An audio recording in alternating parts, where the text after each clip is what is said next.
we have come a long way.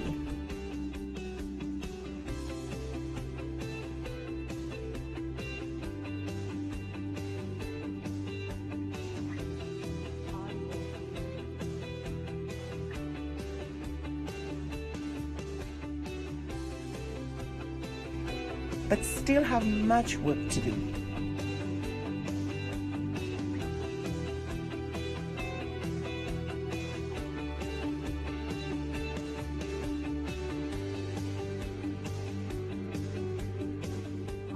"70 years ago, an inter-American dream and promise was enshrined in the OAS Charter. We can deliver on this promise. Our future leaders are counting on us."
Me and my kids have been there for over an year right now.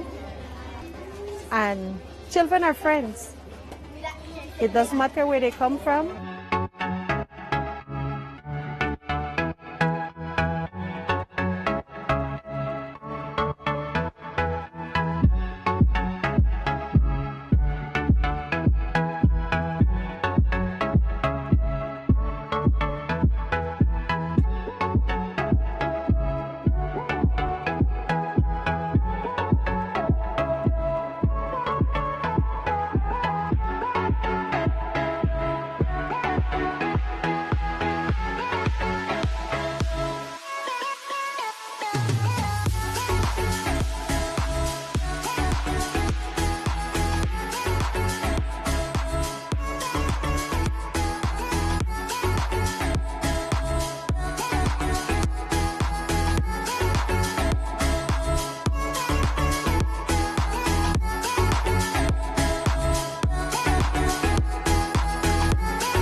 Nosotros estamos en una zona netamente selvática. La línea de adyacencia va desde el norte hasta el sur, va desde Modesto Méndez hasta Aguas Turbias, tanto en el norte como en el sur. Esta línea tiene 215 kilómetros de extensión.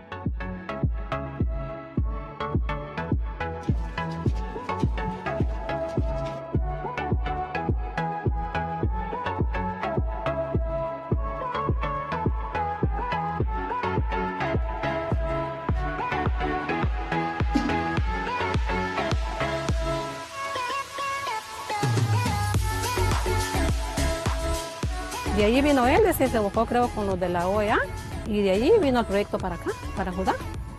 Y fue que lo dieron el terreno, y lo dieron todo lo que era mano de obra y el material para hacer las casas que están ahorita. Y por ese motivo estamos aquí viviendo todavía.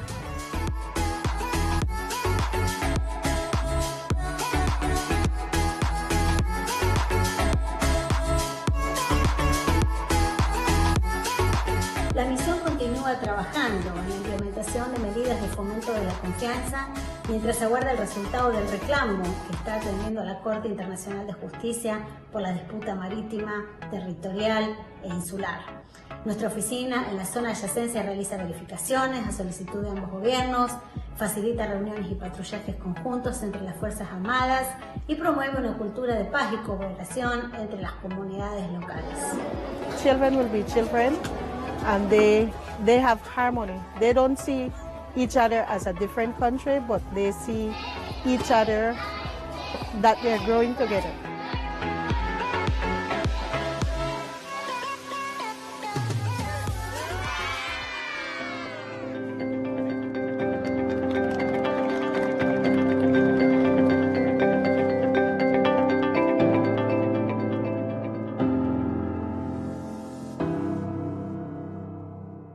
Este video fue producido con la ayuda financiera de la Unión Europea.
Hoy, esta organización es el guardián regional en defensa de la democracia, la libertad y los derechos humanos.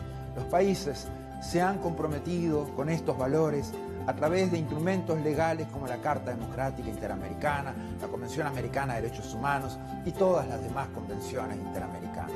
Nuestro trabajo es mantener los más altos estándares. Debemos ser objetivos, analizar los hechos, denunciar cuando veamos corrupción, inequidad o amenazas a la libertad. En esos casos no podemos ser neutrales.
More than 100 years since the inauguration of this building, the OAS headquarters, our institution still brings together the peoples of the Americas to address our responsibilities as a partnership of nations.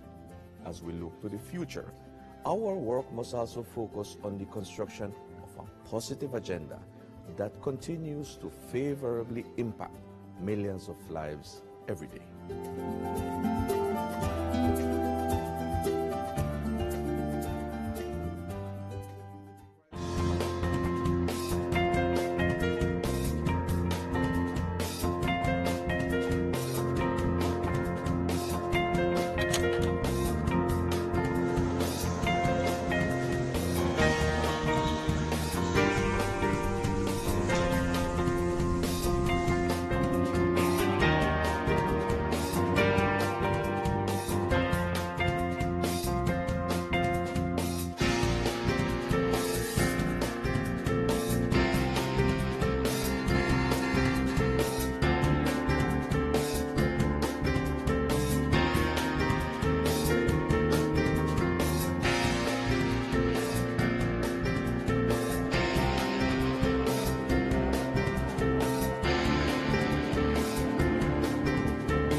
Development cooperation has always been a priority for the OAS. The OAS SETI works with all member states to identify common challenges and define solutions through policy dialogue, which is transformed into action through technical cooperation initiatives. Policy dialogue is central to our work in development. The OAS SETI convenes development leaders in 11 ministerial meetings and high-level processes on priority areas such as competitiveness, labor, education, among others. Technical cooperation initiatives emerge from ongoing dialogue and are therefore established with built-in political support. All of our actions place people at the center, generating a multiplier effect in the region. We enhance human capacity by working with key stakeholders. This strengthens institutions, improving policies and programs, benefiting millions of people in the Americas. Our ability to deliver results relies on broad collaboration. Partnerships for Development, Cooperación Solidaria, is a unique OAS concept which recognizes that each member state, regardless of its size, wealth, or level of development, has value to share and can learn from others. This concept also includes close collaboration with other partners, amplifying our reach and impact. As we mark 70 years of work on development, we take a look back.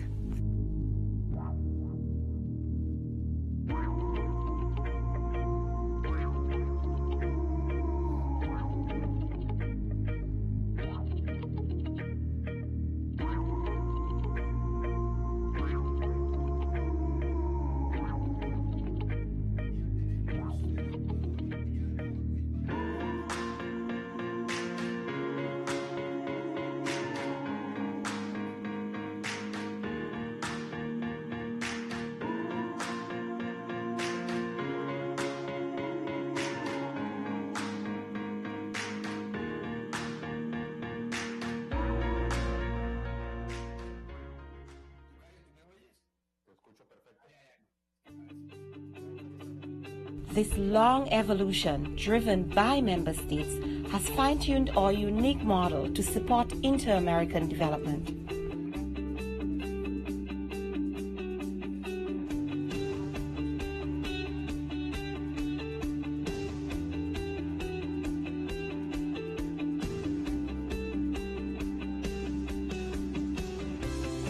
Today, all of our efforts fall into 5 strategic priorities: inclusive and competitive economies, sustainable development, education and human development, decent work for all, development cooperation, and partnerships. These are aligned with the Sustainable Development Goals and the regional attainment of the 2030 Agenda. These priorities are also areas where the OAS SETI has extensive experience and proven impact.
Segunda cabina de francés.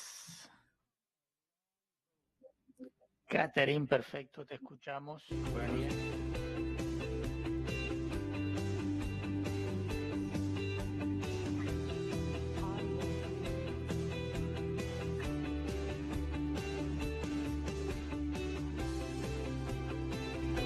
but still have much work to do.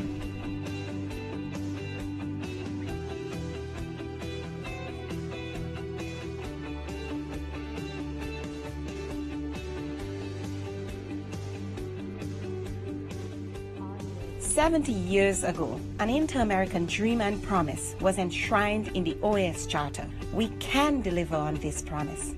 Our future leaders are counting on us."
Hello.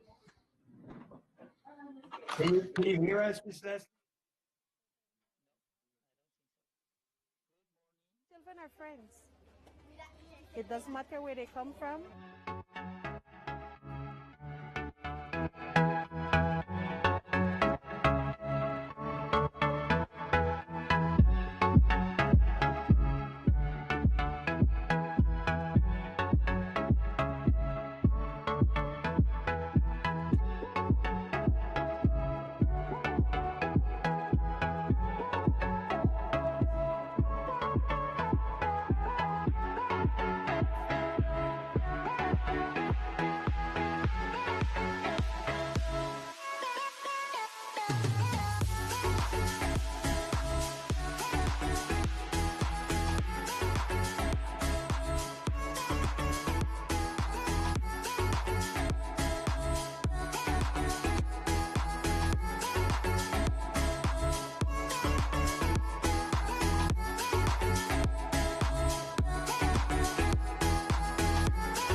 Nosotros estamos en una zona netamente selvática. La línea de adyacencia va desde el norte hasta el sur, va desde Modesto Méndez hasta Aguas Turbias, tanto en el norte como en el sur. Esta línea tiene 215 kilómetros de extensión.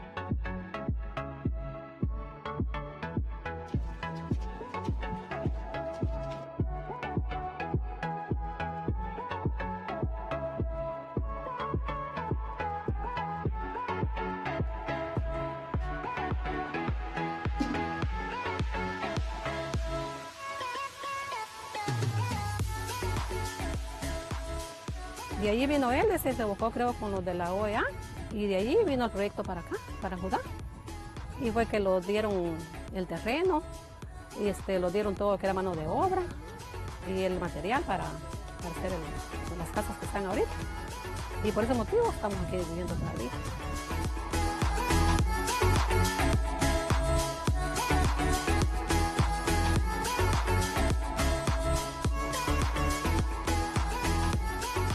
La misión continúa trabajando en la implementación de medidas de fomento de la confianza mientras aguarda el resultado del reclamo que está atendiendo la Corte Internacional de Justicia por la disputa marítima, territorial e insular. Nuestra oficina en la zona adyacencia realiza verificaciones a solicitud de ambos gobiernos, facilita reuniones y patrullajes conjuntos entre las Fuerzas Armadas y promueve una cultura de paz y cooperación entre las comunidades locales. Children will be children, and they have harmony. They don't see each other as a different country, but they see each other that they're growing together.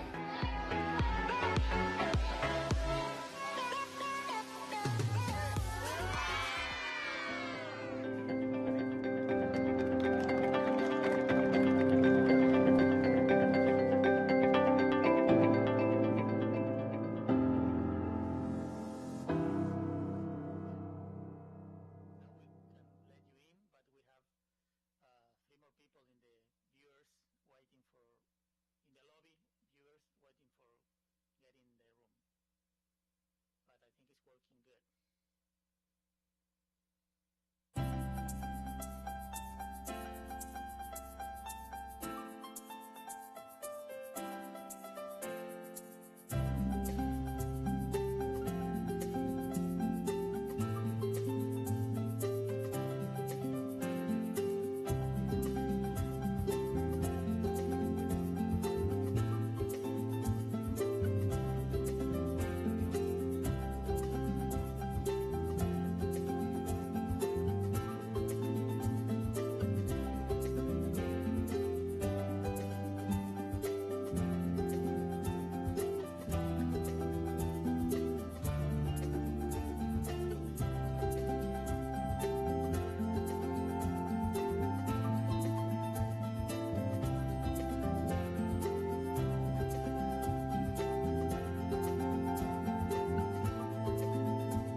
Hoy, esta organización es el guardián regional en defensa de la democracia, la libertad y los derechos humanos.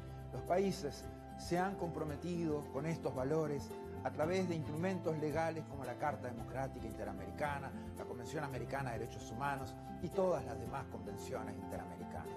Nuestro trabajo es mantener los más altos estándares. Debemos ser objetivos, analizar los hechos, denunciar cuando veamos corrupción, inequidad o amenazas a la libertad. En esos casos, no podemos ser neutrales.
More than 100 years since the inauguration of this building, the OAS headquarters, our institution still brings together the peoples of the Americas to address our responsibilities as a partnership of nations. As we look to the future, our work must also focus on the construction of a positive agenda that continues to favorably impact millions of lives every day.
Development cooperation has always been a priority for the OAS. The OAS SETI works with all member states to identify common challenges and define solutions through policy dialogue, which is transformed into action through technical cooperation initiatives. Policy dialogue is central to our work in development. The OAS SETI convenes development leaders in 11 ministerial meetings and high-level processes on priority areas such as competitiveness, labor, education, among others.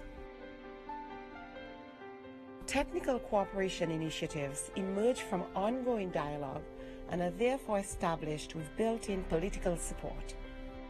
All of our actions place people at the center, generating a multiplier effect in the region. We enhance human capacity by working with key stakeholders. This strengthens institutions, improving policies and programs, benefiting millions of people in the Americas.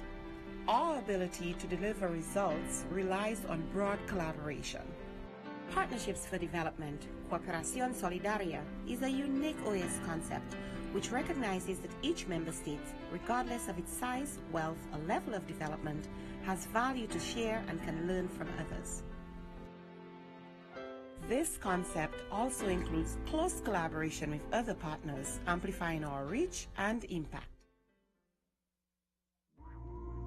As we mark 70 years of work on development, we take a look back.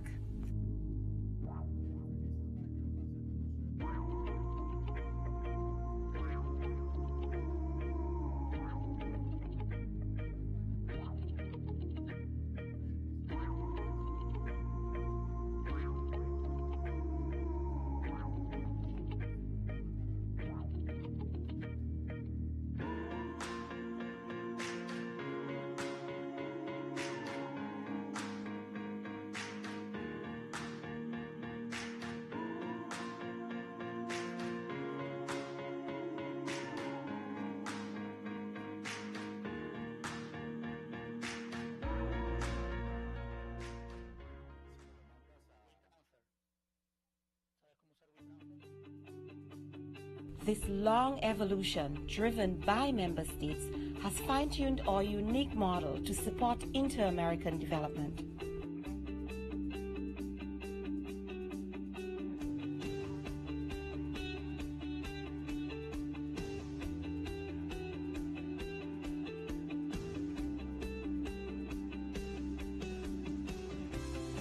Today, all of our efforts fall into 5 strategic priorities: inclusive and competitive economies, sustainable development, education and human development, decent work for all, development cooperation, and partnerships. These are aligned with the Sustainable Development Goals and the regional attainment of the 2030 Agenda. These priorities are also areas where the OAS SETI has extensive experience and proven impact.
We have come a long way.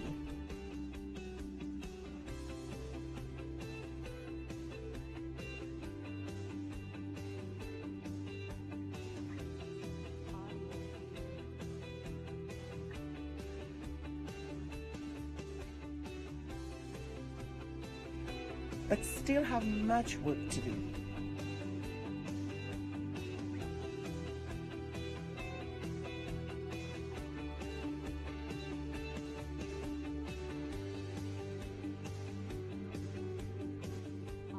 "70 years ago, an inter-American dream and promise was enshrined in the OAS Charter. We can deliver on this promise. Our future leaders are counting on us."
Me and my kids have been there for over an year right now.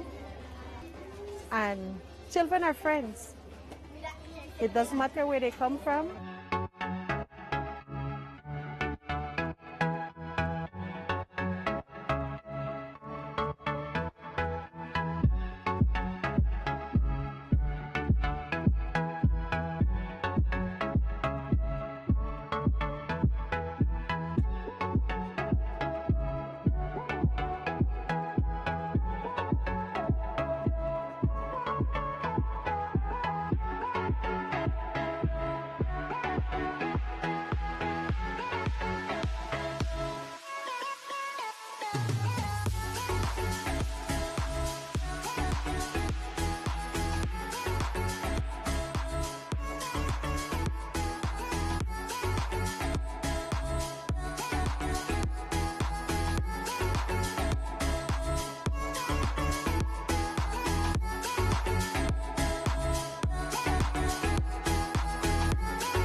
Nosotros estamos en una zona netamente selvática. La línea de adyacencia va desde el norte hasta el sur, va desde Modesto Méndez hasta Aguas Turbias, tanto en el norte como en el sur. Esta línea tiene 215 kilómetros de extensión.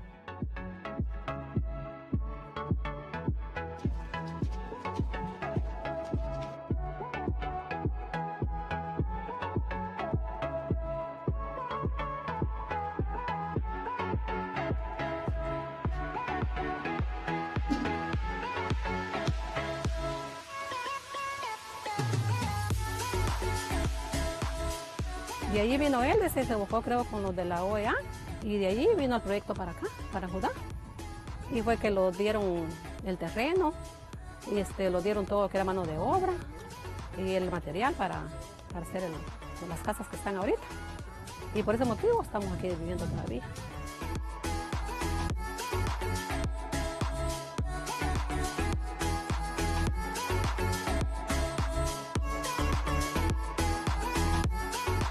La misión continúa trabajando en la implementación de medidas de fomento de la confianza mientras aguarda el resultado del reclamo que está atendiendo la Corte Internacional de Justicia por la disputa marítima, territorial e insular.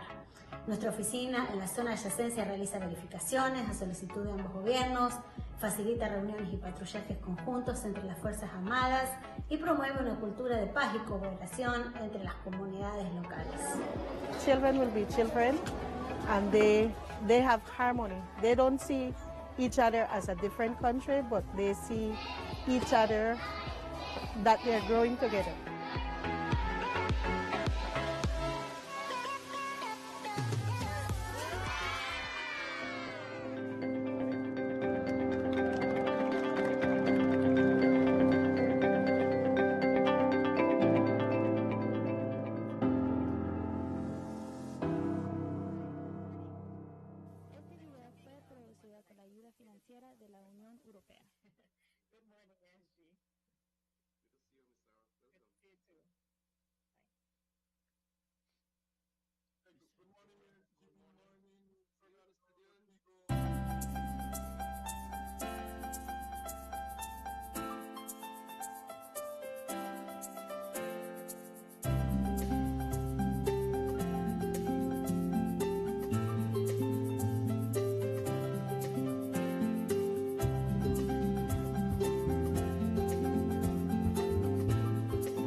Esta organización es el guardián regional en defensa de la democracia, la libertad y los derechos humanos. Los países se han comprometido con estos valores a través de instrumentos legales como la Carta Democrática Interamericana, la Convención Americana de Derechos Humanos y todas las demás convenciones interamericanas. Nuestro trabajo es mantener los más altos estándares. Debemos ser objetivos, analizar los hechos, denunciar cuando veamos corrupción, inequidad o amenazas a la libertad. En esos casos no podemos ser neutrales.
More than 100 years since the inauguration of this building, the OAS headquarters, our institution still brings together the peoples of the Americas to address our responsibilities as a partnership of nations. As we look to the future, our work must also focus on the construction of a positive agenda that continues to favorably impact millions of lives every day.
Development cooperation has always been a priority for the OAS.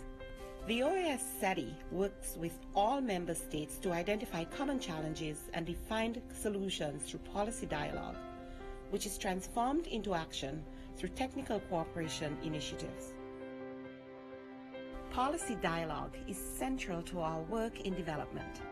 The OAS SETI convenes development leaders in 11 ministerial meetings and high-level processes on priority areas such as competitiveness, labor, education, among others. Technical cooperation initiatives emerge from ongoing dialogue and are therefore established with built-in political support. All of our actions place people at the center, generating a multiplier effect in the region. We enhance human capacity by working with key stakeholders. This strengthens institutions, improving policies and programs. benefiting millions of people in the Americas. Our ability to deliver results relies on broad collaboration. Partnerships for Development, Cooperación Solidaria, is a unique OAS concept which recognizes that each member state, regardless of its size, wealth, or level of development, has value to share and can learn from others. This concept also includes close collaboration with other partners, amplifying our reach and impact. As we mark 70 years of work on development, we take a look back.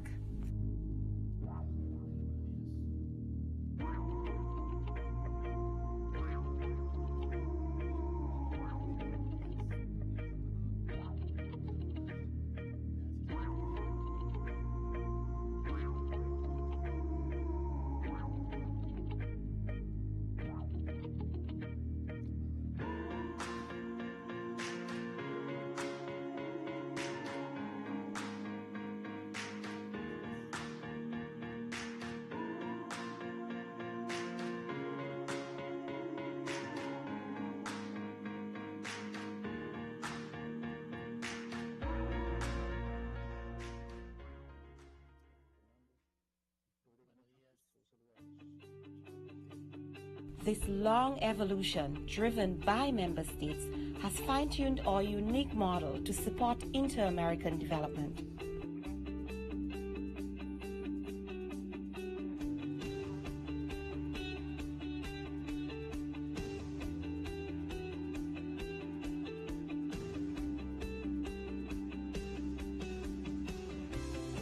Today, all of our efforts fall into 5 strategic priorities: inclusive and competitive economies, sustainable development, education and human development, decent work for all, development cooperation, and partnerships. These are aligned with the Sustainable Development Goals and the regional attainment of the 2030 Agenda. These priorities are also areas where the OAS SETI has extensive experience and proven impact.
We have come a long way.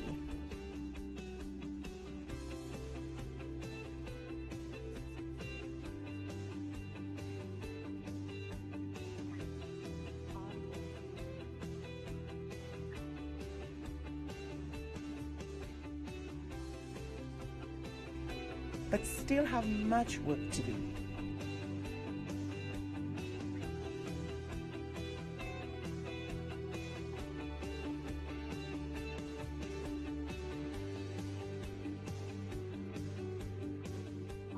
"70 years ago, an inter-American dream and promise was enshrined in the OAS Charter. We can deliver on this promise. Our future leaders are counting on us."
Me and my kids have been there for over an year right now. And children are friends. It doesn't matter where they come from.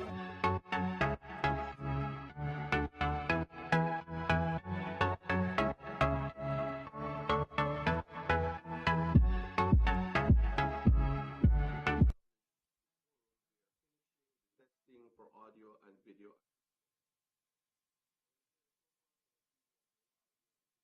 We have Bahamas, Barbados, Belize, Brazil, Canada, Chile, Colombia, Costa Rica, Ecuador, El Salvador, the United States, Grenada, Guatemala, Guyana, Jamaica, Mexico, Nicaragua, Panama, Paraguay, the Dominican Republic, St. Vincent and the Grenadines, Suriname, Trinidad and Tobago, Uruguay, and Venezuela.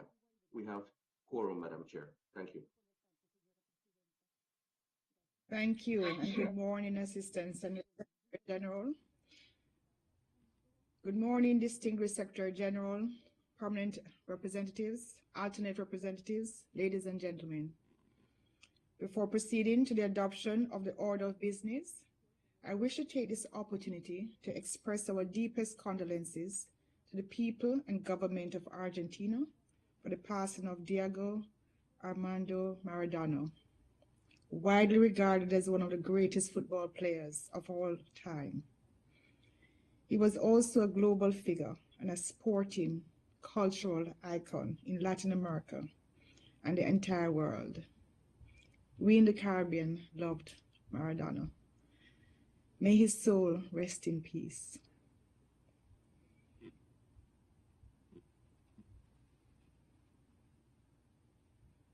Esteemed colleagues, before starting our activities today, allow me on behalf of the Permanent Council to convey our congratulations to the governments and peoples of Suriname and Barbados, who recently celebrated their national days on November 25th and 30th, respectively.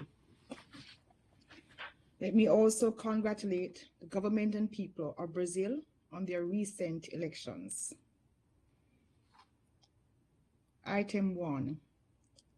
I am pleased to declare open this regular meeting of the Permanent Council, convened to consider the items contained in the order of business, document CP/OD-2308/20, which I submit for the consideration of the Council. There being no observations, we will proceed to adopt it without amendment. Accepted. Adopted.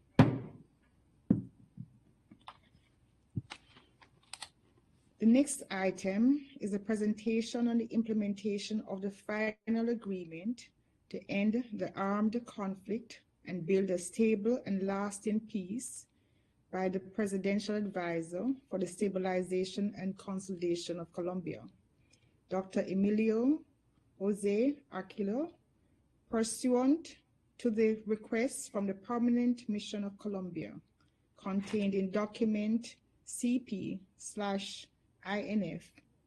8803-20. Dr. Arquilo earned his law degree at the Externado University of Colombia. He is also a specialist in financial law from the Los Andes University and holds both a master's degree in comparative law from New York University and development law from the International Law Institute in Rome. He has served as chief legal counsel in the legal department at the Ministry of Economic Development, as delegate for insurance affairs at the Superintendency of Banks, delegate for competition protection at the Superintendency of Industry and Commerce, and as superintendent of Industry and Commerce, as well as chairman of Bolsa.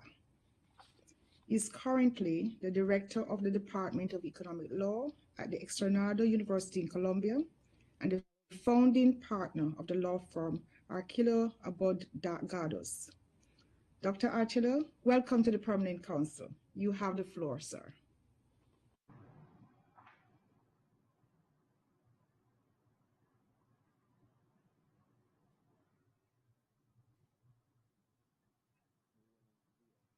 Good morning.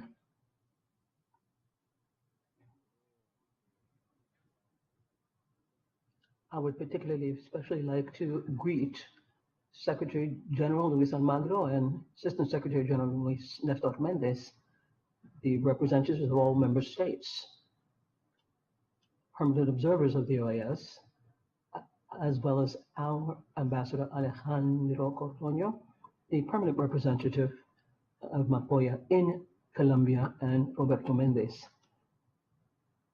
I truly appreciate this opportunity to share with you not only the political decision that was taken by President Ivan Duque and the Colombian government to continue making progress in the implementation and the final agreement of stable and lasting peace, but other aspects as well. I would like to avail myself of this opportunity, a sui generis point, to look at some of the realities in my country, with or without the agreements. I'm going to pause for a moment to see if we can see the presentation and do what we can or move ahead without it, but thank you very much. To understand how we have moved forward, it's apt to understand the commitment this government has made with legality. And oftentimes I should say, it's not easy to explain implementation of the peace policy under Ivan Duque. But this is the first step. The Colombian Provisional Court has had to analyze how this agreement is framed in our Constitution. And let me just point out that it should be done by 3 consecutive presidencies, this one and others. But each one should do it in keeping with the other policies of this government, so that democracy can be on the same footing. And that's why when Peace with Legality Accord was drafted, and we moved ahead, we did it to show Colombia and to show all other countries that accompany us in the implementation what we intended to do in the next 4 years of our government. And that's why not only is there a policy of peace and stability and legality, but it has to be in keeping with the National Development Plan in terms of Colombian institutions and its institutions. And it's very important for this to be around for 4 years to fulfill all of the objectives and also all of the other aspects that we're going to fulfill during this administration.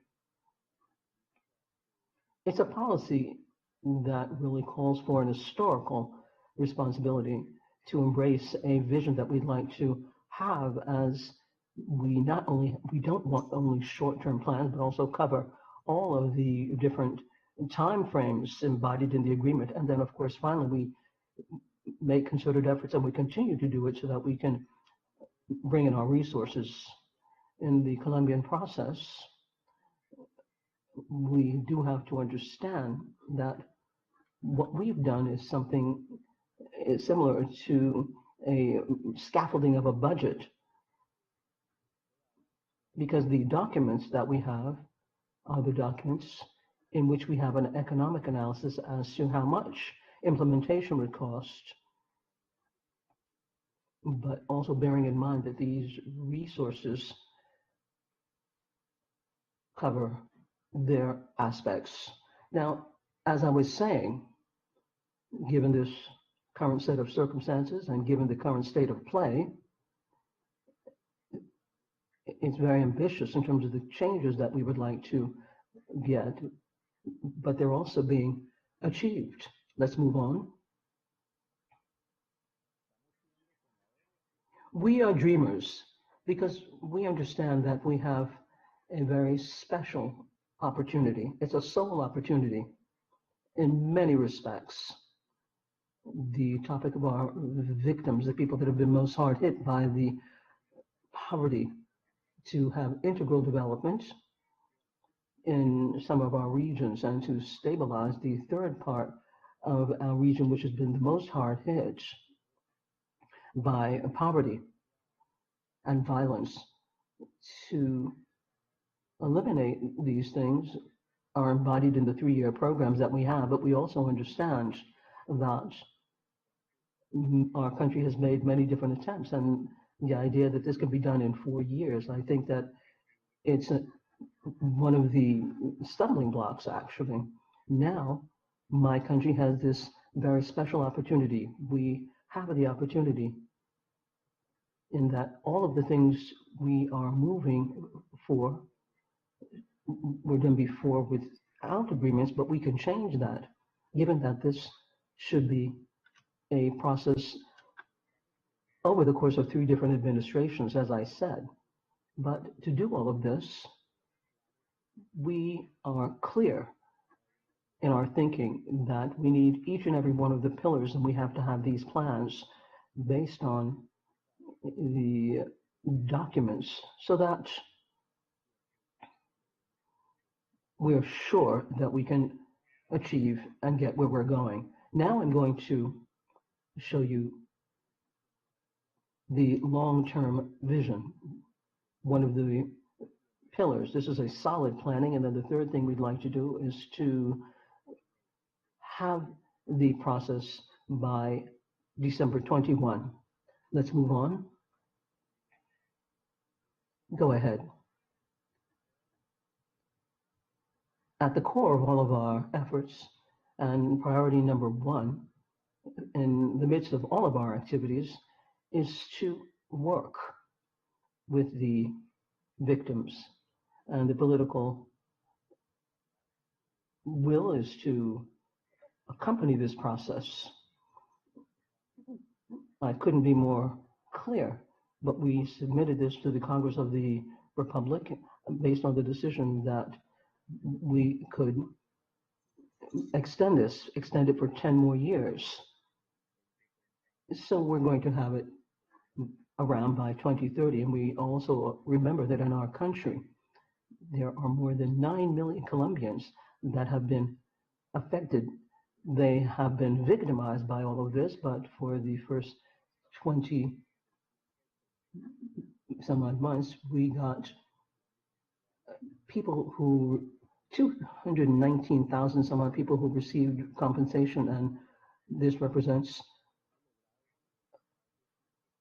an investment of 11.8 million pesos. We have had other programs to cover 152,000 some odd with a different view, bringing in women and others. And we have managed to get more than 80,000 victims that have had some of the psychosocial measures that cover them. And this has been done with an effort and more than $3 million.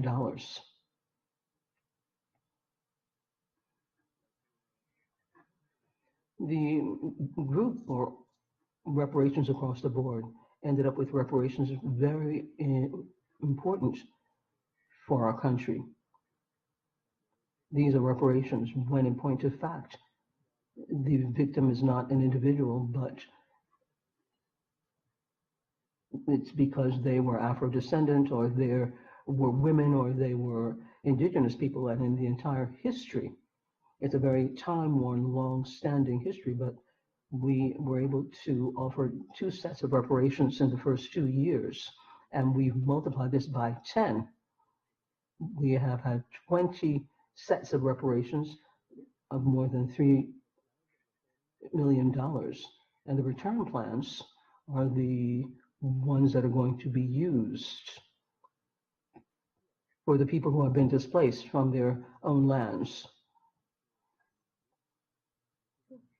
And of these 24 months, over the 24 months, we've had 72 plans with an investment of about $1 million. Almost 347 communities have received these special programs for the communities to the tune of $4 million. And in the meantime, of the ethnic groups, 35 of them were compensated. And this means to the tune of about $2.4 million. And then, as far as concerns special programs for offering homes, almost 5 million have had an investment of almost $6 million. Next.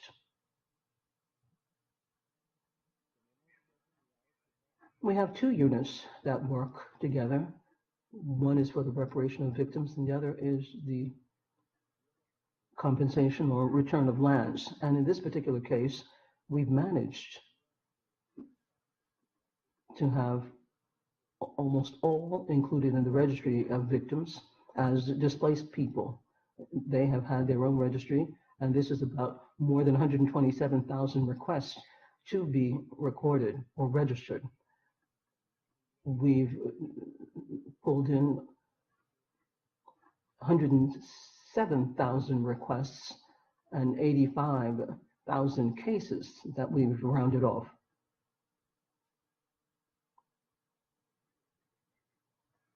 This has allowed these people to have full-fledged reparations. Of these,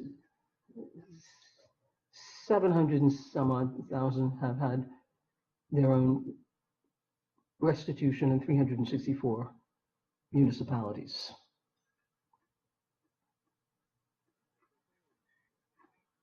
The process of reintegration is accompanied with 30,000 combatants who have relinquished their arms, and now they're committed to be reintegrated with their family and in their community.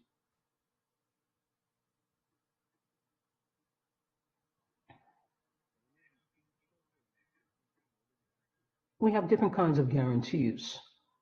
One is very relevant, and this has to do with political guarantees. And as you all well know, the revolutionary or alternative revolutionary community, FARC, right now we have 5 seats in the House of Representatives. We have 5 in the Senate. And this will extend to cover into the next legislative session. Now, at the end of last year in Colombia, we also had local elections for municipalities and the Pacific located departments. This is what we had for the last 70 years. It's very historical.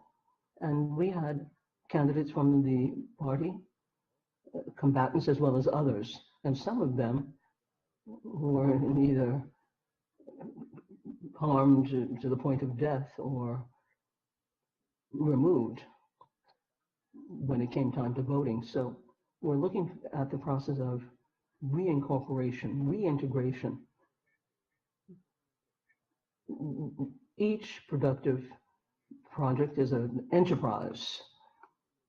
No individual project, including one or more combatants. We've had collective group projects where we have about 15 or 20 combatants that participate. And right now, we have more than 1,700 different enterprises, as it were, that are up and running, and more than 300 productive projects that pull in 4,505 people who are in the process of being reintegrated.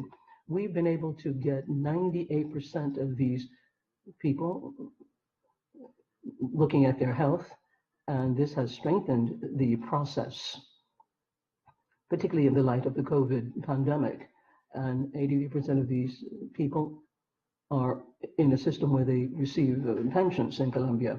So these two indicators, Secretary Almagro, are very much above the averages, even the averages in the Colombian urban areas or the cities. We have 71% of people who are in housing programs. And I would also, at this point, like to underscore the guarantee for housing wasn't in the previous agreement, so that this is an initiative of President Ivan Duque.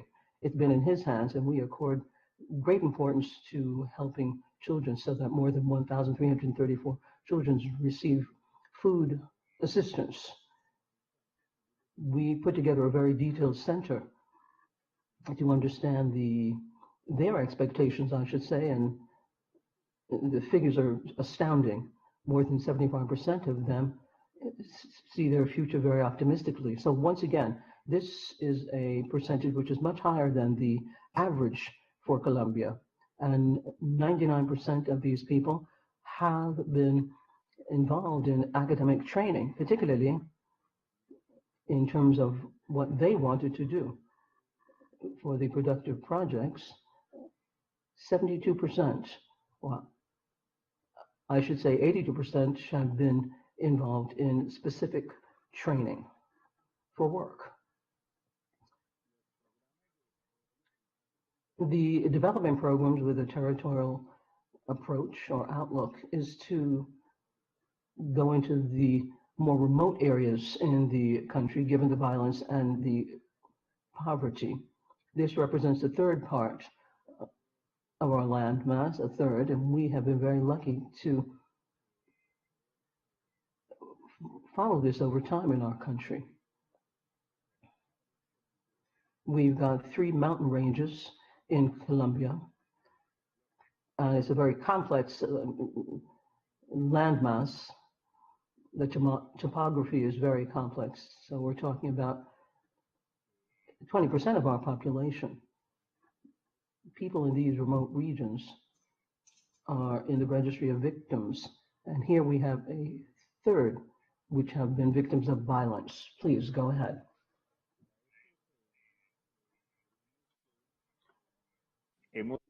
So, for this purpose, these municipalities are in 16 regions. These 16 regions, each one is supposed to have a development plan with a territorial approach. And we began with few, and now all 16 have these plans in place. We started with planning with more than 200,000 people, and at this time we have in our national development plan all applicable planning instruments have to be laid out in a roadmap. Deloitte, one of the most sophisticated consulting firms in the world, is helping us in this. And we finished the guidelines with Catatumbo in the northeast part of Colombia, and we're finishing up the other 15 territories at this time with these development plans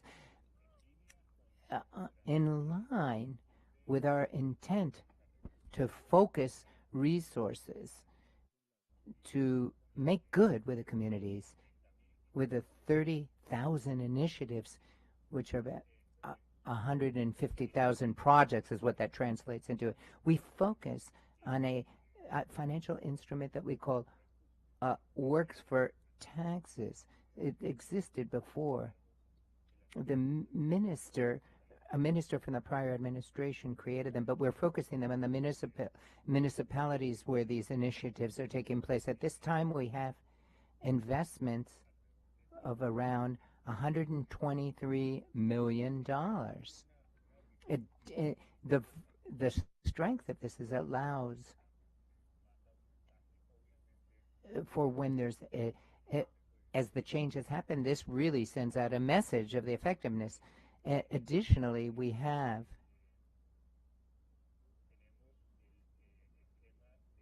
the LOCAD pass with 7% of royalties are managed. Unfortunately, I don't have it up on this slide, this particular piece of data, but we were successful with this effort to focus around 2 billion Colombian pesos, which is a bit more than 4 times what we have with works for taxes, tax-based works. And the PEDETs projects which Territorial Renovation Agency is dealing with. 900 of these projects are up and running. That's more than one work per day, and this is what the President's office has been pushing forward. We have the good luck that the Congress of the Republic has allowed us to move forward these resources for 2021 and 22 into both years, that is, and this allows us to follow a strategy that's more ambitious for economic reactivation, 4.5 billion pesos worth for the coming years. Now, the cancer of Colombia, the worst evil or disease we are inflicted with in Colombia, which is the corrupter and murder, is drug trafficking. In response to drug trafficking, President Duque has the firm belief that we have to use all tools that are available to us to combat this scourge, this cursed business. One of the links is illicit crop growing.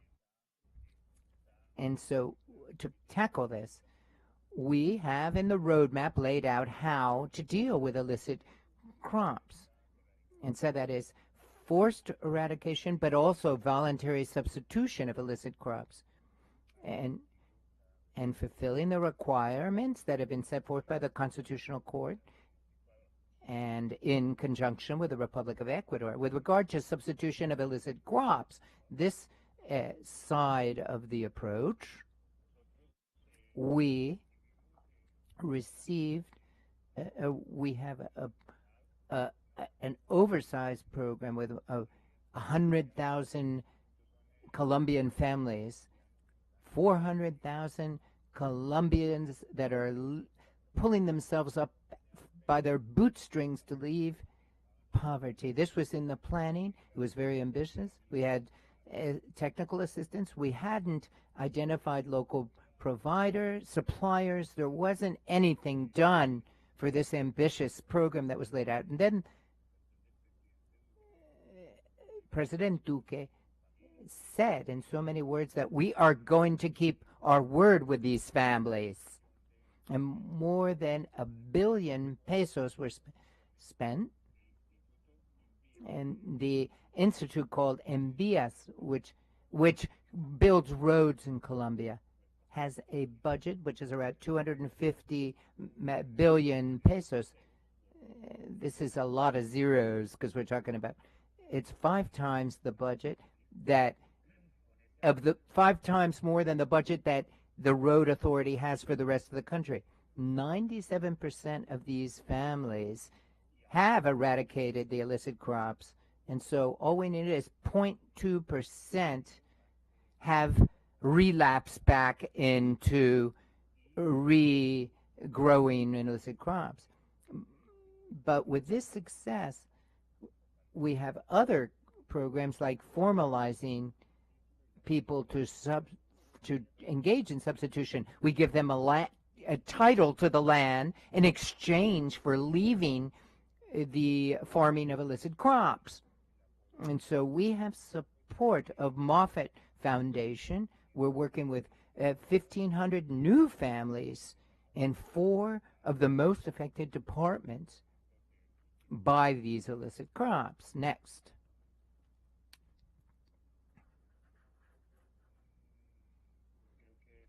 I believe this is a breakdown of how we're moving forward with each one of the pillars of the program. Next.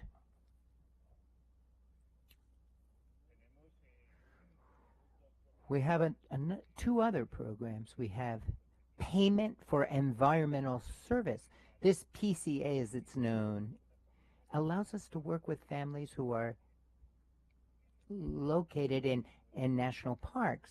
And so they can't have illicit crops being grown, but they can have illicit ones either, because so what we do is we specifically identified what the concerns are of these communities, and we work together with the municipalities and the department and the nation to deal with and help these families in these areas.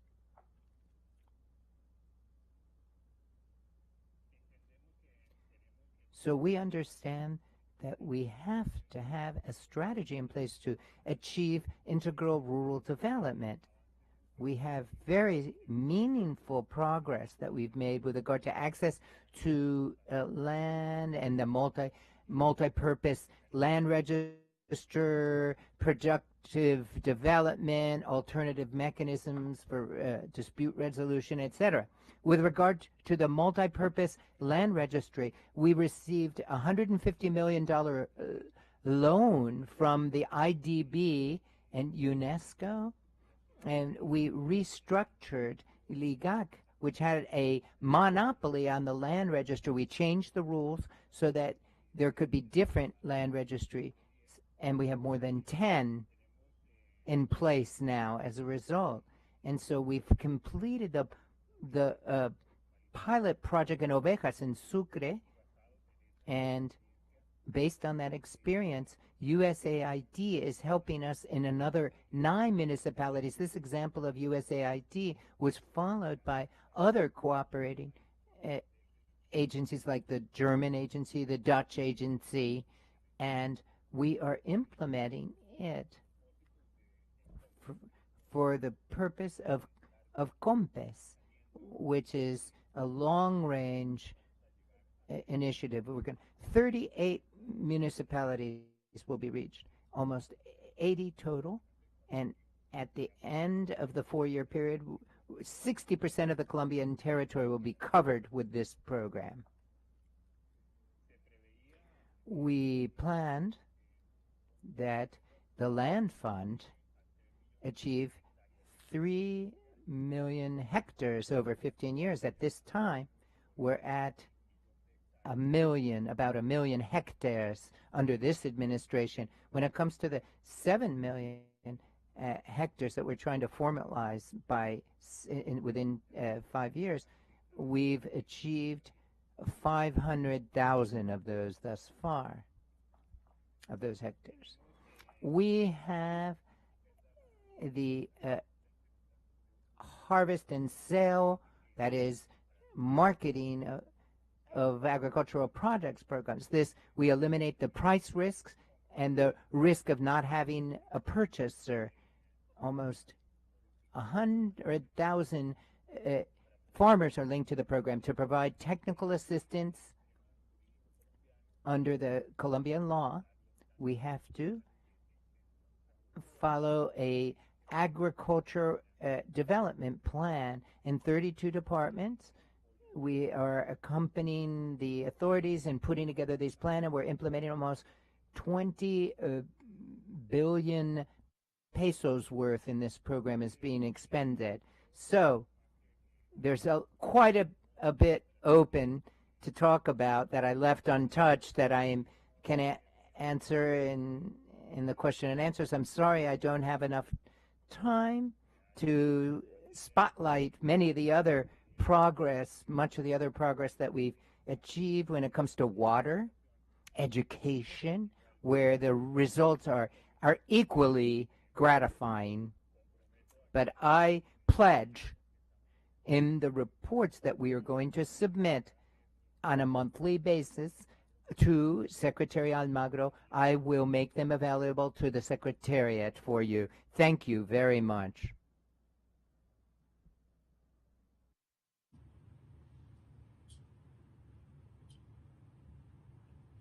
On behalf of the Permanent Council, I'd like to thank Dr. Archila, Presidential Advisor for Stabilization and Consolidation of Colombia, for his comprehensive presentation.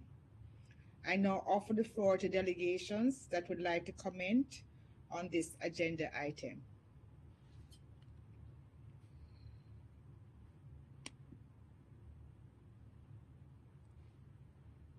The delegation of Ecuador is recognized.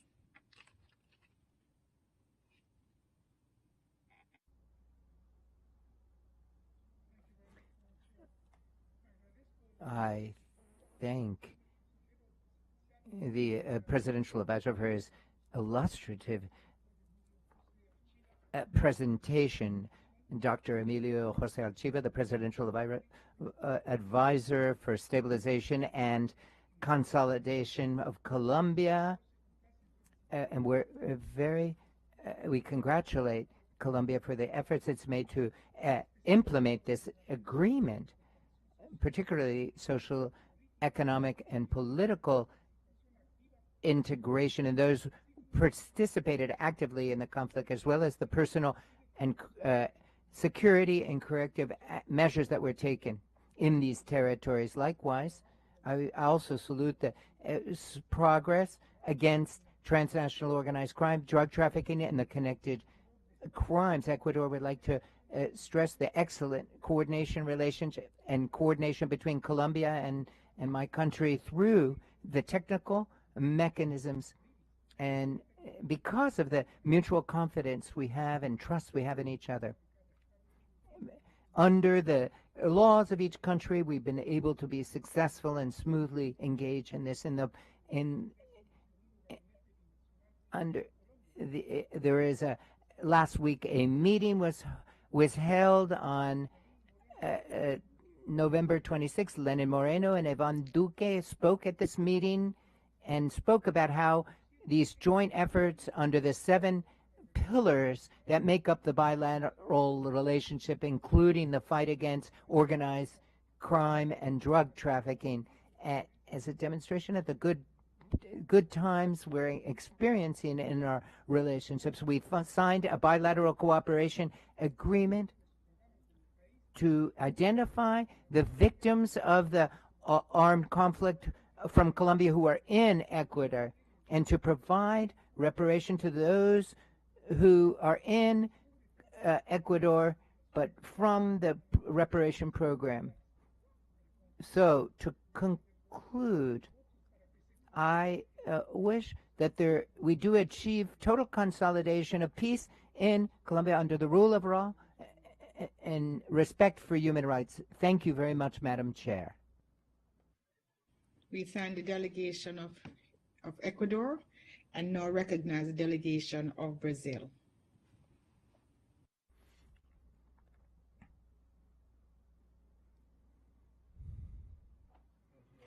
Good morning, Madam Chair, Secretary General. Firstly, I would like to express my gratitude on behalf of the Brazilian delegation to Dr. Emilio Jose Artila, as Presidential Advisor for Stabilization and Consolidation of Colombia, for his presentation and detailed report on his efforts to implement the final agreement and end the armed conflict and build a stable, lasting peace. Brazilians traditionally take part in demining activities throughout the world and training for this on the ground, which has been implemented by the MAPI, the OAS group, and monitoring, and the Inter-American Defense Board's efforts as well. Brazil has taken part in all these efforts traditionally.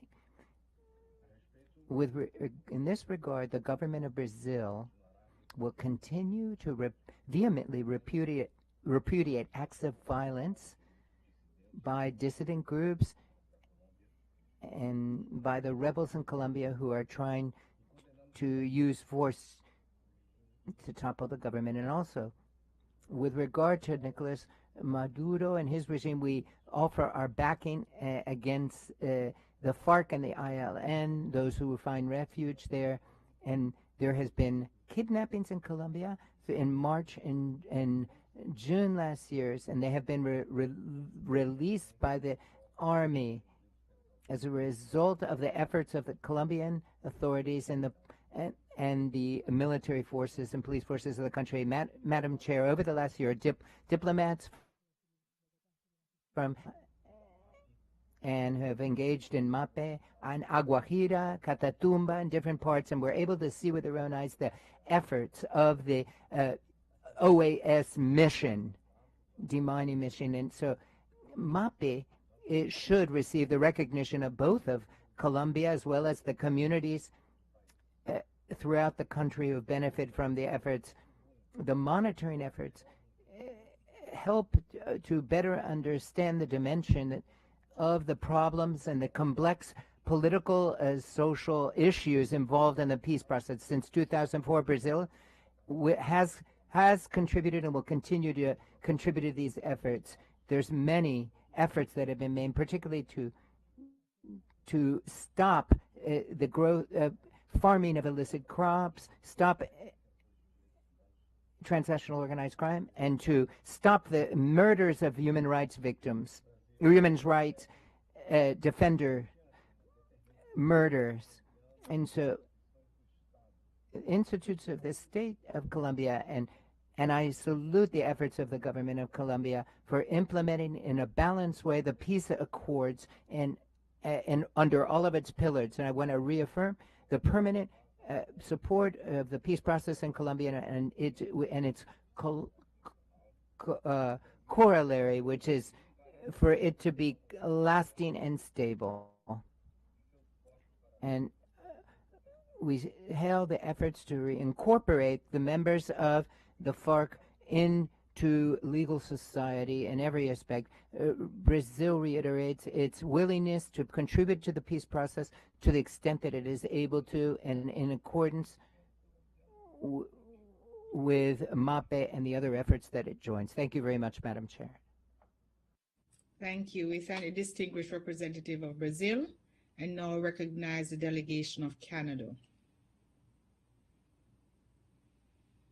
Bonjour et merci Madame la Présidente, merci aussi, bienvenue Monsieur le Secrétaire Général et Monsieur le Secrétaire Général adjoint. Je voudrais commencer avec quelques mots de remerciement à Monsieur le Docteur Emilio José Archilo pour son présentation aujourd'hui.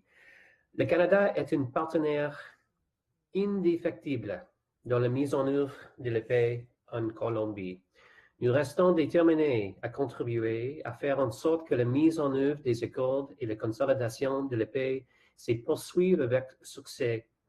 Nous sommes conscients que la pandémie COVID-19 pèse lourdement sur la mise en œuvre de l'accord de paix. Malheureusement, l'insécurité se poursuit pendant la pandémie. Nous sommes préoccupés par les informations faisant état des meurtres des défenseurs des droits de la personne, des leaders sociaux et d'anciens combattants, ainsi que pour le déplacement et le recrutement forcé d'enfants au cours des derniers mois dans les zones touchées par le conflit. Nous savons que nos collègues colombiens partagent cette préoccupation et nous restons déterminés à travailler en étroite collaboration avec eux pour aider à lutter contre la violence et les violations des droits humains dans le sillage des accords de paix. La mise en œuvre de l'accord de paix historique et global. On behalf of human rights, to negotiate the peace accords, we will continue for many years over the future. We are in Colombia making efforts together with the country and firmly committed to the peace process. Thank you.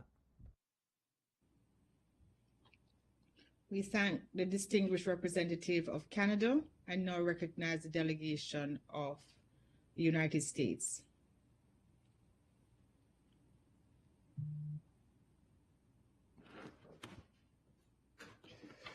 Thank you very much, Madam Chair.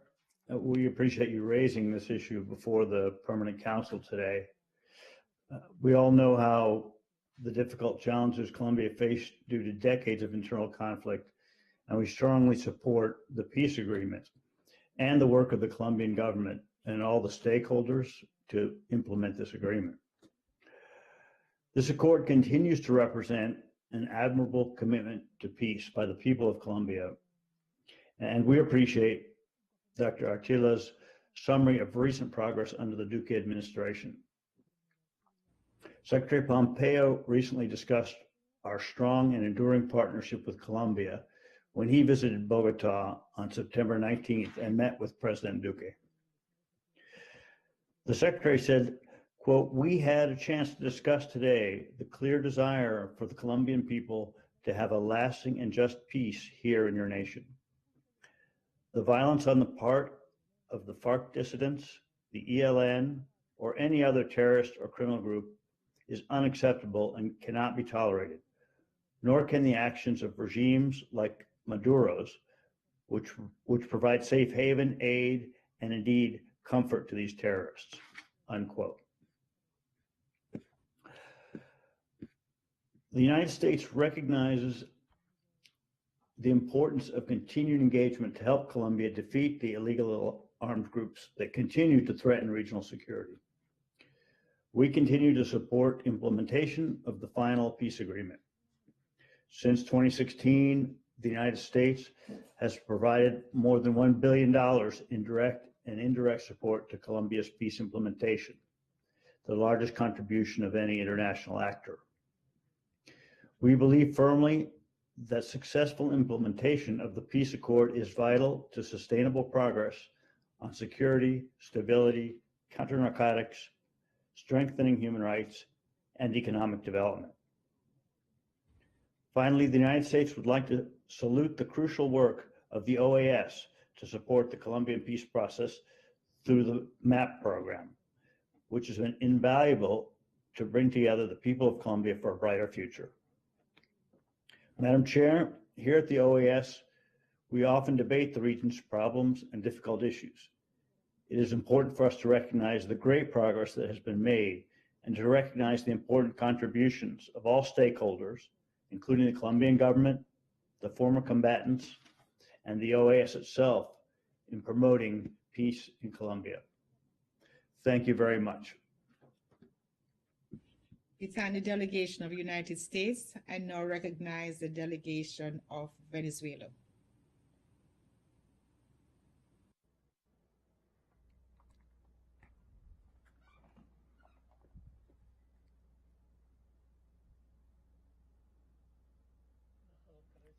Ambassador, could you please turn your camera and microphone on?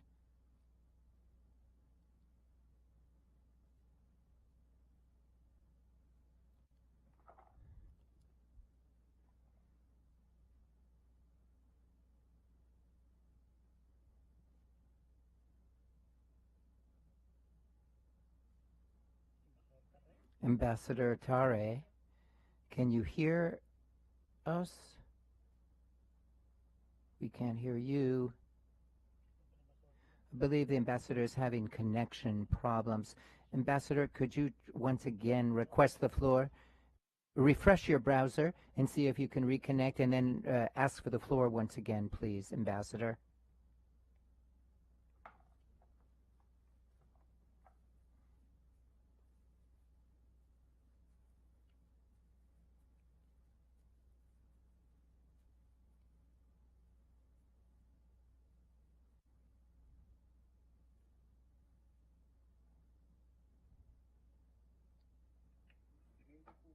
I apologize profusely, Madam Chair. As usual, technical difficulties.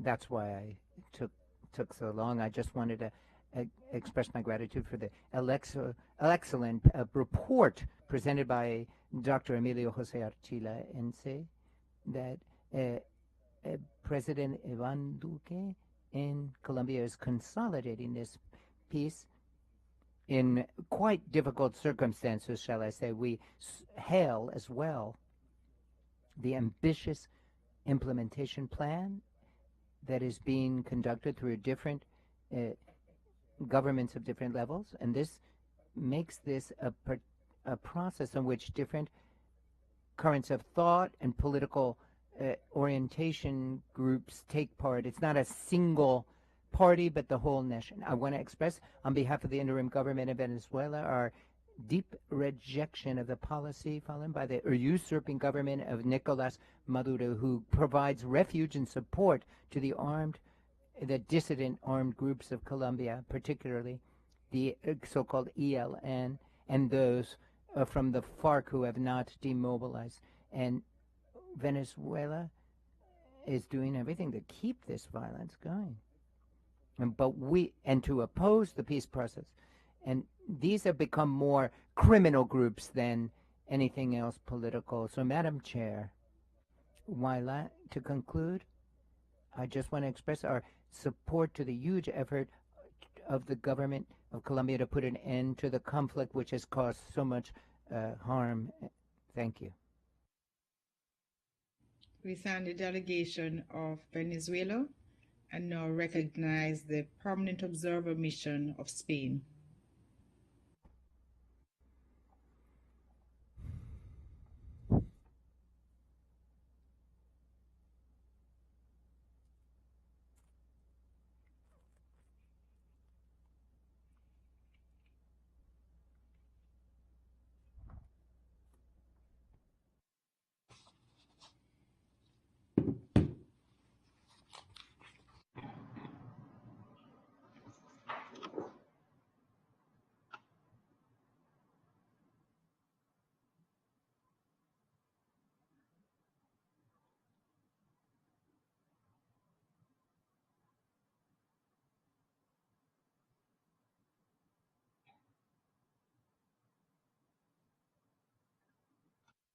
Ambassador Monton, you have the floor.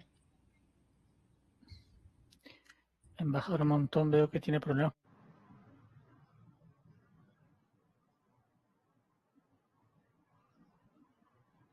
There seems to be technical problems, points out the interpreter.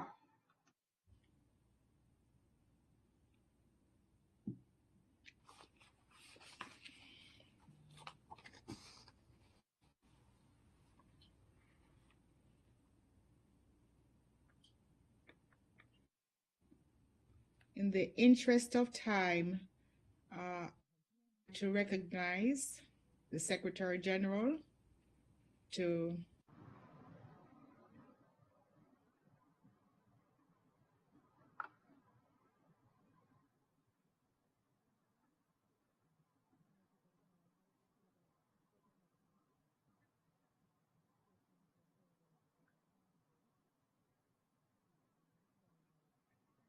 For more than 16 years through MAP, our organization has been very active in dealing with the most hard-hit territories in Colombia. We have looked at all of the humanitarian, cultural, political, and economic dimensions that look at peace. We truly thank Mr. Archila for the presentation on stabilization and consolidation. We thank him for all of the work. We truly appreciate the contribution of all Colombians to have long-lasting peace for our sister country and its people. We take into account the impact that violence has had on the victims and the communities. And we know that you will continue to work tirelessly in all of the territories throughout Colombia. Long-lasting and sustainable peace implies goodwill, cooperation among the various stakeholders and Colombian strong institutions. Everything has been implemented with the process so that as to deal with everything for the population and dealing with all of the details. Disarmament, mobilization, and reintegration over the last decades means that this has been very important strides that have been made for all of the people throughout the entire country, for all of its citizens. Also, there are still a lot of challenges, problems, and complex situations. To move towards peace deserves all of the efforts for reconciliation, and it also implies arduous work so as to overcome these challenges. To construct peace through dialogue and trust and commitment is what we're looking at. We have to have full, long-lasting peace, and this means that we have to properly look at all of the different aspects and angles to slash all of the work of illicit actors, particularly as they impinge upon children and Afro-descendants and others who are part of the picture must be looked at. These are groups that are particularly hard hit. We are well aware of the impact that conflict has on women, particularly those who are in the more far-fetched areas. We will continue to strengthen the measures so that we can deal with the impacts of violence. And this is a sine qua non condition to achieve peace. Another aspect is the challenge of drug trafficking. This has been the driving force of the conflict and violence in Colombia for the last decades, and the persistent threat in getting peace. It's a transnational scourge and deepens social inequalities and causes deep-seated damage. And looking at all the dimensions of the problem, development, health, social aspects, involves all of the people who have been affected and who work towards an effective scaffolding of the pillars. And similarly, we are looking at challenges and we also have opportunities. Colombia has the opportunity to consolidate cooperative relationships and to put together social and institutional processes for social change. Today, this is a new opportunity to underscore the strides that have been made by the Colombian state and all of the institutions with a view to improving conditions and guarantee more rights for more Colombians, men and women alike. We recognize the work done in the local departments and the indigenous and Afro-descendant communities, the social organizations and organizations. We will continue to follow their work and work alongside them. These efforts have promoted a guarantee, effective access to the victims of armed conflicts with a view to consolidating peace and trust and get reparations so as to guarantee true participation of all people. We would like to underscore the progress made in various organizations to work alongside organizations that promote peace. And also in these processes in 2020, a lot of hectares have been covered so that the landless people and farmers can be taken care of. The development programs with a territorial view have received the driving force of all activities to regionally transform things given the reality of the pandemic, and particularly to have substantial participation of the government, which will continue to strengthen democracy, human rights, peace, security, and development. The OAS commends extending Law 1448 for 10 more years, and all of the efforts that have pulled together reparations for victims with all of the measures that you have in mind.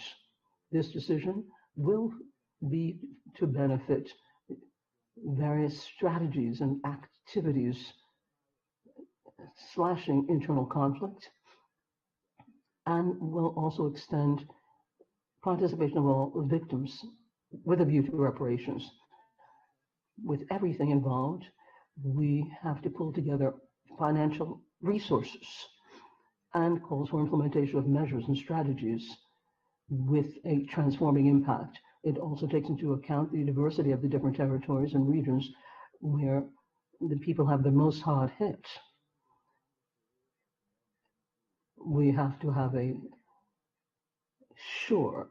safe environment and also build bridges and look for opportunities for dialogue so that decisions can be taken that will allow us to move towards peace and stabilization. These are crucial in accompanying Colombia as it moves towards consolidation of its peace. And for that, as we have done through MAP for more than many decades, we continue to work tirelessly, hand in hand, shoulder to shoulder, with the pillar values for peace in Colombia and elsewhere. A warm greeting to everyone, and another warm greeting to Carmen Monton for these 18 pages that we had in understanding all of this with your support. Thank you very much.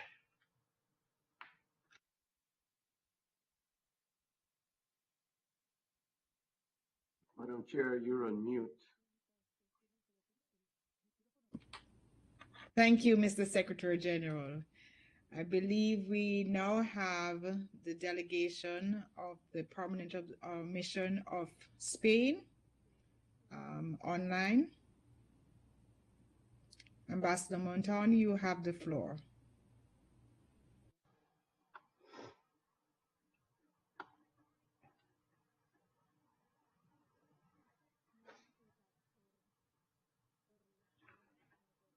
Thank you very much. We've got some technical problems, but I just wanted to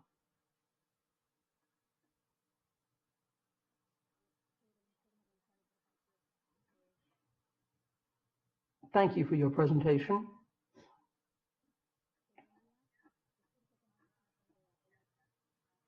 We would like to thank Colombia as a member of the OAS.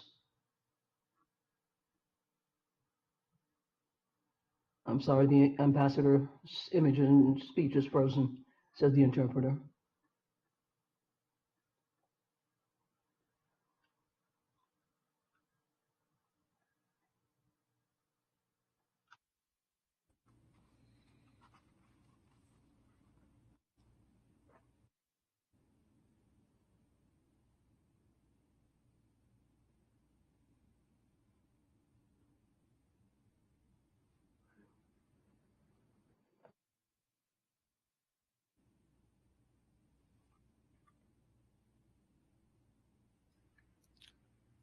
Madam Chair, Spanish finish with Okay. the intervention. Okay. We thank the delegations for their comments, and there be no further requests for the floor.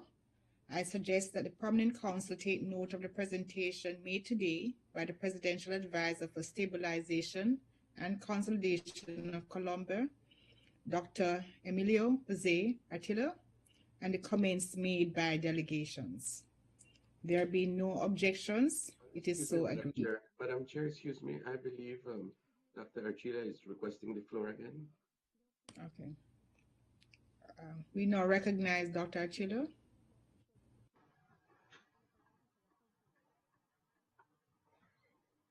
Thank you very much, Madam Chairman.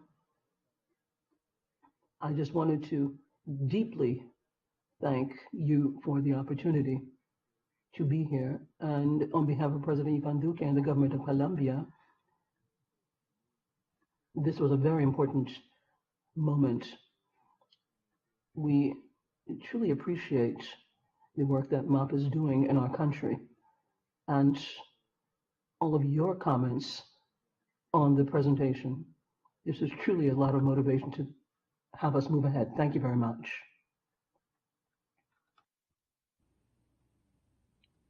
You're welcome. And there be no further requests for the floor.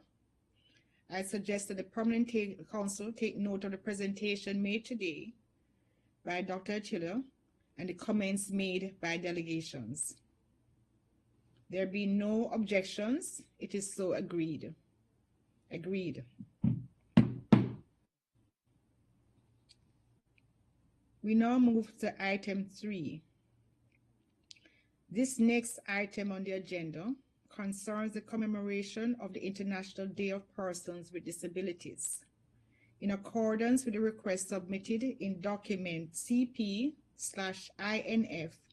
8806/20 by the Permanent Mission of El Salvador, on behalf of the countries belonging to the OAS Group of Friends of Persons with Disabilities, comprising Argentina, Brazil, Chile, Costa Rica, Ecuador, El Salvador, Guatemala, Mexico, Panama, Peru, the United States, Uruguay, and Venezuela.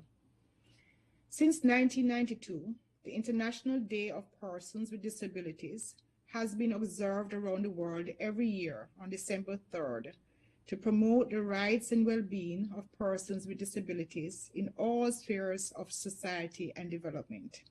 and to increase awareness of the situation of persons with disabilities in every walk of political, social, economic, and cultural life.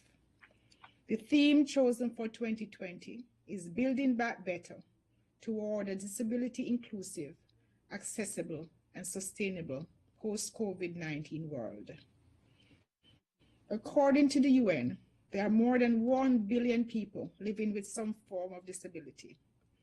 80% of them live in developing countries, and globally, persons with disabilities experience disproportionate poverty.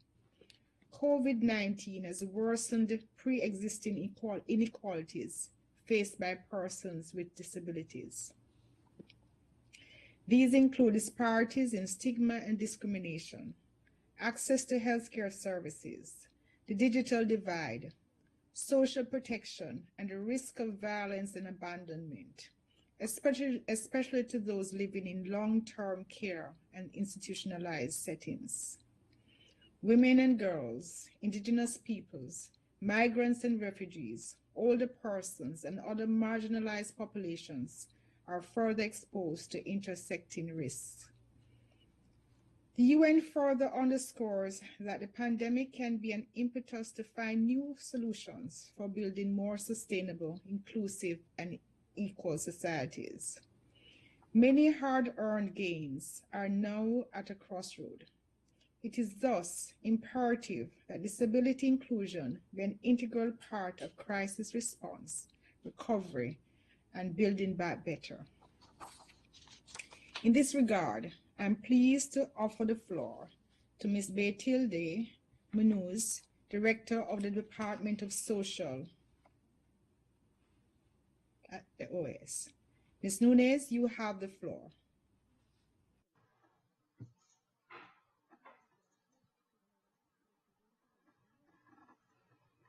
And good morning to all of the distinguished ambassadors, delegates, our Secretary General, our Assistant Secretary General, as well as a warm greeting to all of the invited guests who are here on this panel and who will be sharing all of their thoughts on this particular point on the agenda.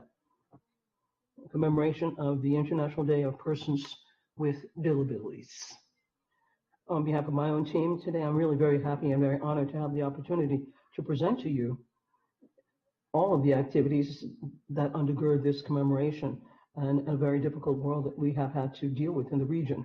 One of the products that from the department we are fleshing out to respond to this situation and support as best as possible states and their responses with public policies in the light of the pandemic. Here I'm referring to the practical guide of rights-based and inclusive responses in the face of COVID-19, published in April of this year with a view to mainly providing recommendations to craft inclusive public policies for the various groups who are vulnerable in the context of the pandemic. And in the guide, we do realize that in our region, there are different groups that coexist who are historically vulnerable based on various kinds of discrimination and are also affected by huge gaps in access to economic, social, cultural, and civil and political rights. And we would like to also underscore how this can exacerbate the gap because of the pandemic. And in the document, we also propose that any response for a public policy should also be based on three basic principles: equality and non-discrimination, rights-based approach, and intersectionality. In the guide, we also have a chapter which is very specific and related to the reality of people with disabilities in the light of the pandemic, and I'd like to really briefly go over this.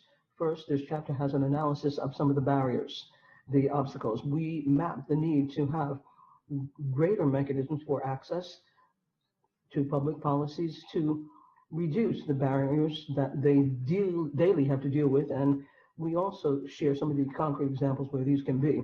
These are recommendations that also seem so obvious and very easy to follow, such as washing your hands all the time, not touching surfaces, to keep your social distance, which is a big barrier for people with disabilities. For example, there are people, because of their arms, and it makes it very hard for them to wash their hands or to get to any hand sanitizer dispenser. And people who are institutionalized, they don't have freedom, they are abandoned, and where there's overcrowding, and they're living in extreme poverty. So these people have to touch surfaces to get information around them and to be able to move ahead. People that have to use their hands to move in these physical spaces. All of these things make them a high risk for getting the disease and makes it impossible for them to follow some of the biosafety measures. So we put before you these barriers, but also there are mechanisms and recommendations to eliminate them, which I will now speak to. Let me underscore four. The first is accessibility, which should be a undeniable principle in all of the policies and programs with a view to guaranteeing an independent life for all citizens. It cannot just be an aspect or leaving something for after. It has to be a cross-cutting pillar for all public policies. The second is crucial, and this is to have a breakdown of all statistics so that we can have evidence and we can plan for better responses for emergencies and any other kind of emergency. The third, which also is crucial, and that is to implement initiatives for cross-cutting training for disabilities with a view to having rights for public servants, so that we can also include them and education in their work. And then lastly, and no least important, before, during, and after the emergency, there is the need to continue having consultations and close cooperation with organizations in civil society and people with disabilities in the region. I would also like to avail myself of this opportunity to share some other products that we're working with right now and that we hope to launch and have everywhere very soon to support our work for the member states in this arena. And here I'm referring to a compendium of national inclusive responses in the face of the pandemic that pulls together all good experiences in this area, which are shared by governmental authorities who are disabled, in work sessions during 2020 that we had, and some for other countries that are Spanish-speaking, other English-speaking countries, including the Caribbean, the United States, and Canada. We have a host of different technical notes as well on inclusive public policies in the context of the pandemic, separated by objective population, and it goes into the details of our guide, including topics, post-pandemic good practices, analyses of challenges, and other recommendations. Three of them broach the topics concerning digital accessibility, public policies of inclusion for people with disabilities, and youth. That will also be included in this picture. We also have a digital diploma in leadership and social inclusion and access to rights within the framework of the OAS, and there are specific communication modules for leadership for people or persons with disability. And then we also consider digital accessibility in all of this. Now, finally, I would be remiss if I overlook this moment to publicly recognize the work my colleague has done in the Department of Social Inclusion, Pamela Molina, who will be leaving the OAS as of the 1st of January 2021 to take on a position as Executive Director of the World Federation of the Deaf. Her contribution to our agenda has been key, and she's been the guiding light for all of us, and we're going to really miss her. On behalf of the team of the department and everybody, Pamela, we'd like to warmly thank you, and we wish you the best in your new professional duties. Madam Chairman, once again, I truly thank you for this opportunity and for giving me the floor. Thank you very much.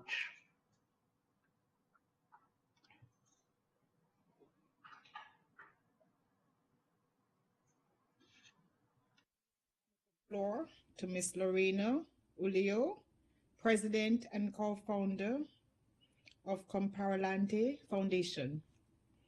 Ms. Ulio, you have the floor.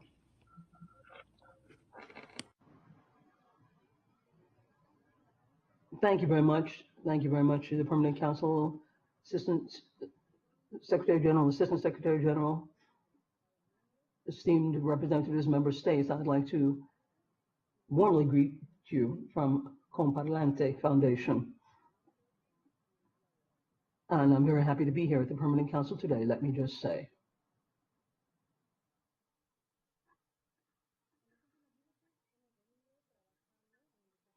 We continue to work with a toolbox based on the lines developed by the Department of Social Assistance in the Secretary of Rights and Equity. Our team, headed up by Ms. Abrea, focuses on Chapter 3 on persons with disability in the Americas, written up by a specialist in the OAS, Mrs. Pamela. This chapter has information, crucial information, I should say, on the needs that persons with disabilities have in the light of the pandemic, COVID-19. Toolbox.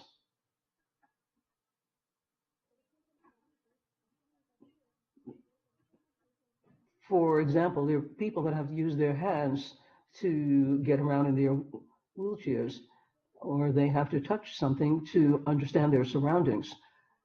And as Mrs. Munoz says, this represents an additional issue or problem for contracting the virus. One of the things that we have to look at is that 90% of everything on the internet is not accessible for persons with visual disabilities. They cannot on their own get online, have or open up an account or even work, as is the case for the majority of the population that has done so during the pandemic. And as such, the majority of the population does this on its own. They do it independently, and that's why it's imperative to have the necessary or take the necessary measures. And that's why I'd like to share with you this video. Well, Chapter 3 also has information for persons with disabilities. It's crucial information. Comparlante promotes the rights and works towards the development of persons with disabilities in Latin America, looking at the responsibility of adapting this chapter, Chapter 3 in the guide, to an accessible format. And here, in what I'm sharing, you can see sign language interpreters that we have from various countries, United States, Mexico, Guatemala, Argentina, who are converting the information and making it accessible to persons with disabilities, hearing disabilities. There isn't just one universal sign language, and that's why each country has to make sure it includes the content and have the interpreters in their own language so as to guarantee right to information and the right to communication, as well as include, as you can see in the video, all of the parts that represent the various hearing disabilities. The materials that have been put together by Comparlante were based on international standards and universal standards. For example, with the use of pictograms, we make information accessible for people who have some kind of visual impairment.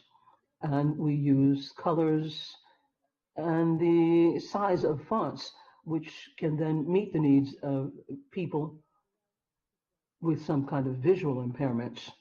Now, these kinds of tools have 46 different aspects, and you can get this through the Secretariat so that you can also look at this on the internet and social networks. We would like to support all of this and develop accessible information that adapts to the needs of each country so as to ensure access to information. And in this case, I have to stress, this is crucial for persons with disabilities in the Americas. Thank you very much.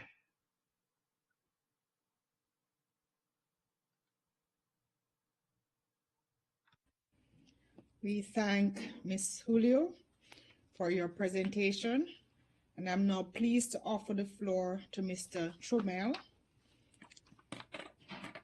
Mr. Stefan Tromel, Senior Disability Specialist at the International Labour Organization. Mr. Tromel, you have the floor.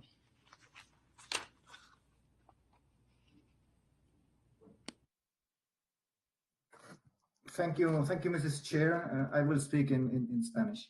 Muchísimas gracias a la OEA por la invitación. I would like to thank the organization for giving my organization a chance to participate in the International Day to commemorate persons with disabilities. I'm going to focus or speak to the impact of the pandemic as it hits persons with disabilities. In the face of the pandemic and in the ILO, we have looked at some of these disabilities, and this is focused on promoting a response to the crisis, including for people with disabilities. Obviously, as far as concerns health, clearly, but also in terms of socioeconomic aspects, we have cooperated with other organizations in this regard. And we have put together our own document so as to assure that countries take specific measures to broach the impact of the pandemic, as well as to include persons with disabilities in the plans for our socioeconomic responses in all countries of the Americas. We have insisted that it's really very important that persons with disabilities be a priority as part of the plan, because the crisis has had a greater impact for persons with disabilities. For example, we have to guarantee that the initiatives that many countries have undertaken to promote greater digitalization for the economy, a part of the work is to invest in digital competencies that many countries are now doing, including for persons with disabilities. We have to improve statistics for persons with disabilities. We don't really quite understand the depth of the impact, but we have anecdotal information. It's important, but we need more information for public policies and adequate statistics that are broken down so that we can do our work. We have to ensure that the dimension of disability is part and parcel of the laws as a result of the pandemic. Now, it's sure that a lot of countries are going to draft more laws in their work, and in this regard, they have to take into account the impact and how to ensure that their work is inclusive of persons with disabilities. As far as specific measures that countries can take, that is what the need is in the face of the pandemic. We have to strengthen and make policies more effective for these countries and include persons with disabilities. I have to particularly emphasize for persons with disabilities who are more hard hit.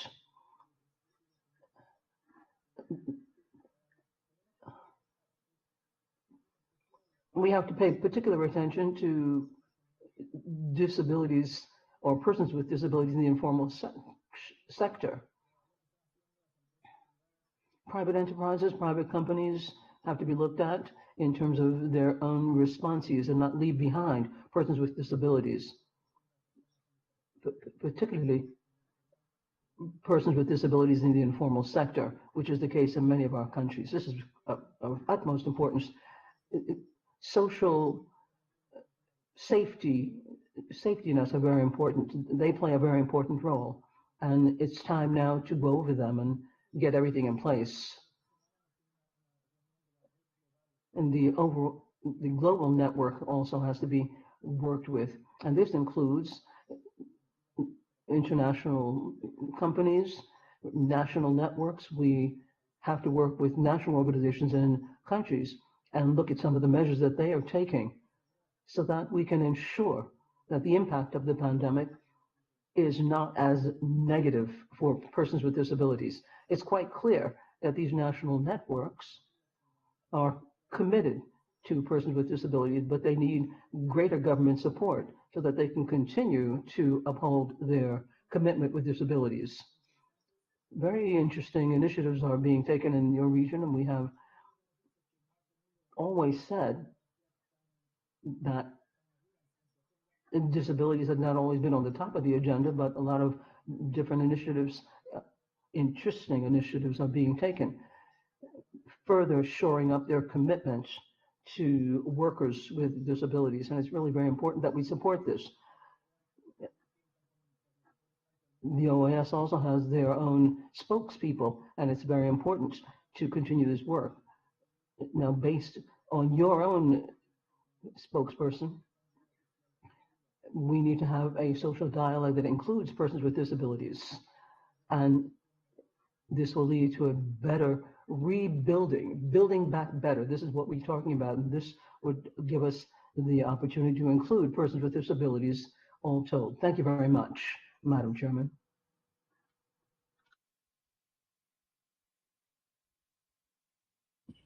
We thank you, Mr. Trumel, for your intervention. And before we move on to the other presenters, we'll ask that everyone observe the time limits for your presentation. It's a very important topic, but we have a very long agenda today, so I'll ask everyone to observe the time limits you have been given to make your presentations. We now welcome to the floor Professor Mel Ainscough, Professor of Education at the University of Manchester. Professor Ainscough, you have the floor.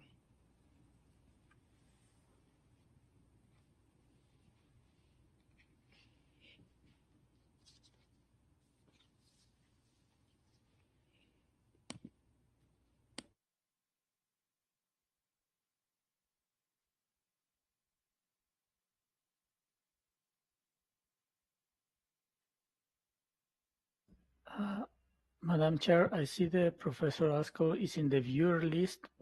Professor, if you can hear me, you have to log in with the participant link to request the floor, please.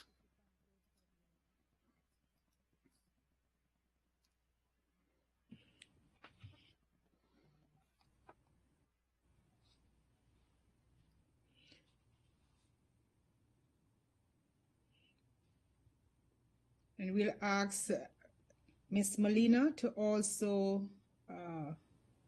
log into the participants link.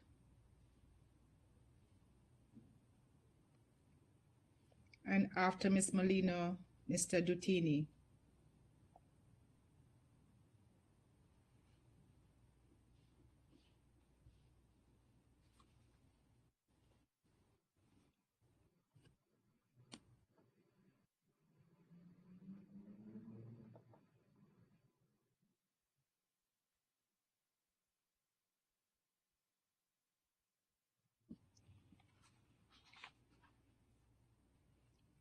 Fernando, that's a list of the next speakers. Are any of those speakers in the participants list that we could recognize and they could have the floor while the others are trying to join? We have Ms. Molina and Mr. Dutini. Ms. Molina is connected, Madam Chair. Well, the floor will now recognize, and we are pleased to offer the floor to Ms. Pamela Molina, Disability Specialist of the OAS Department of Social Inclusion. Ms. Molina, you have the floor.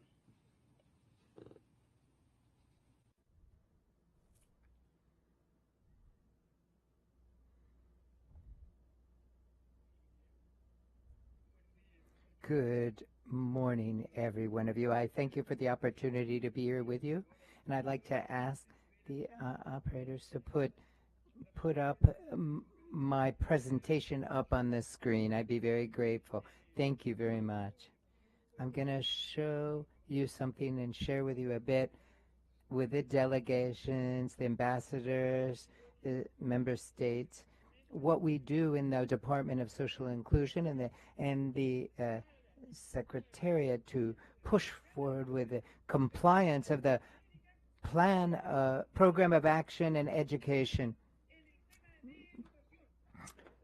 when it comes to inclusive education. Consider the right of to education is the right to inclusive education. So we have sought bilateral, multilateral, regional, international cooperation to push forward these inclusive policies. Next, please.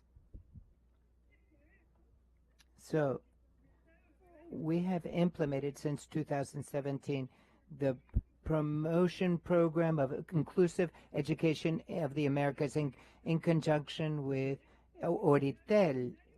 We've had 2-day seminars have been held.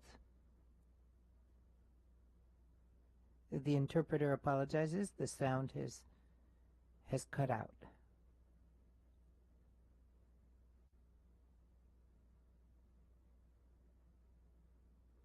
The interpreter apologizes. There's a lack of sound.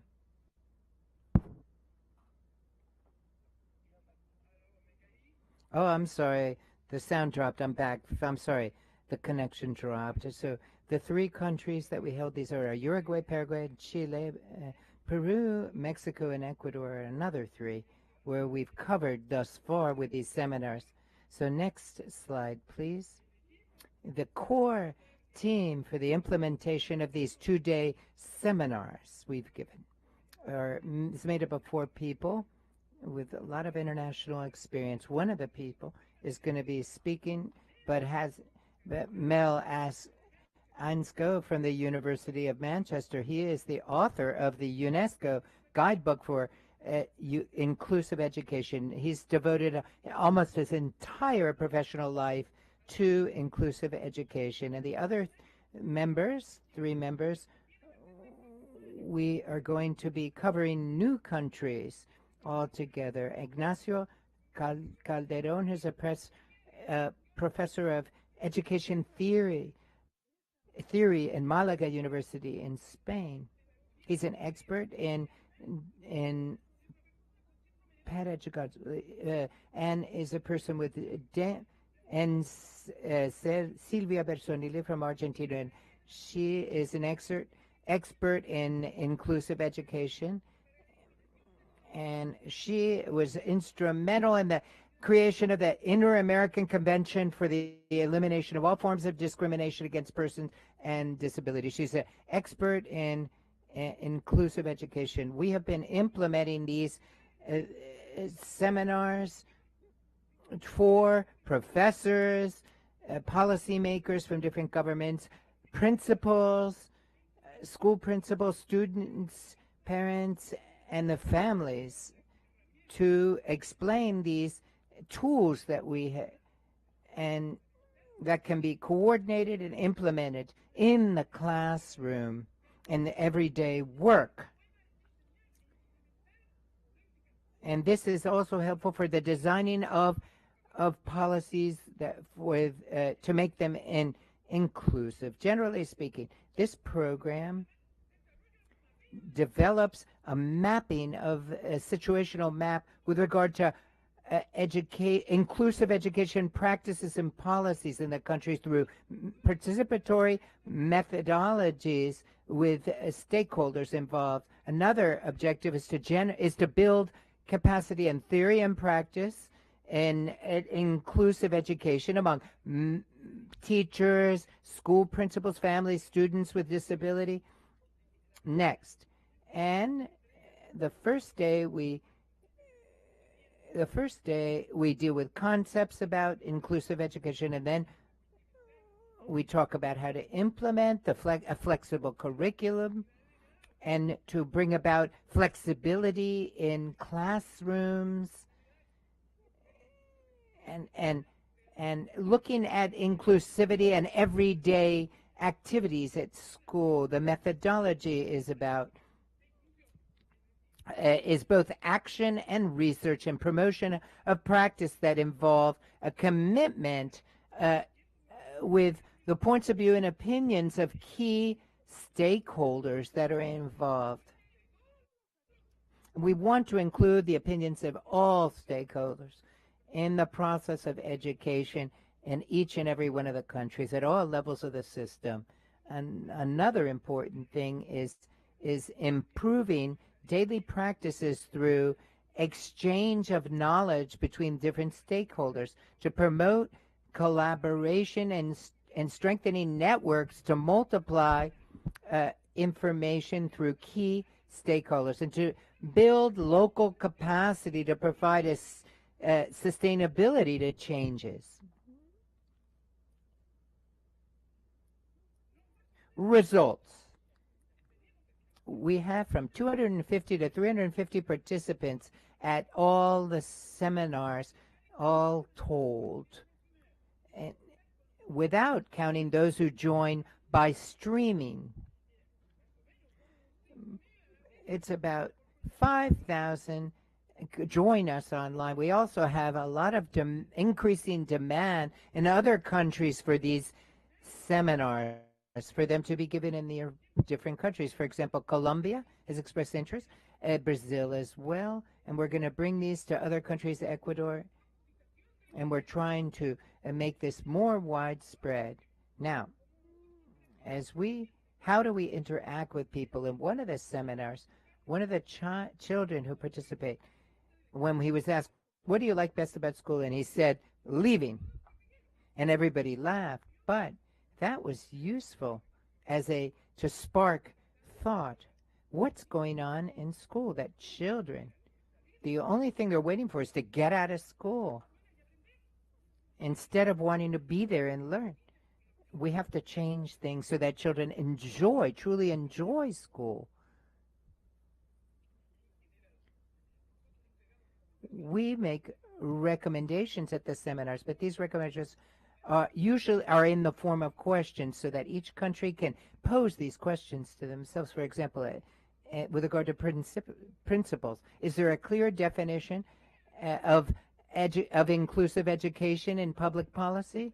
Is it understood and is widely known by all stakeholders? With regard to data and evidence, is there a monitoring systems of the present and participation and the achievements of all students, emphasizing the most excluded? Is there awareness of who are being left behind and out, and the use of evidence to stimulate achievement and inclusion among students, and then in schools to stimulate the teachers to develop inclusive practices? Is this being done? Do school principals emphasize inclusion? Is there a budget to make all the adjustments necessary to achieve inclusion? So, generally speaking, then, this is what we do. Now, I'd like to finish up with a video, which is from Colombia. While in Colombia, there was a decree for inclusive education. This video, I want to conclude my presentation with the video. Let's put the video up.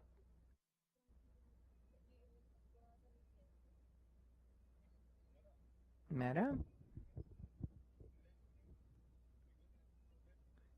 You tell me if you have any problem.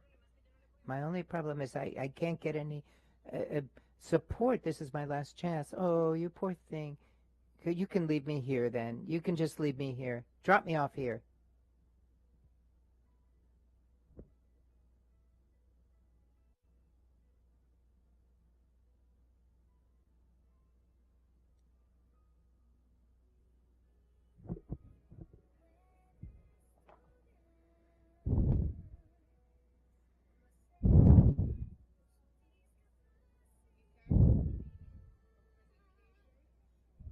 Thank you.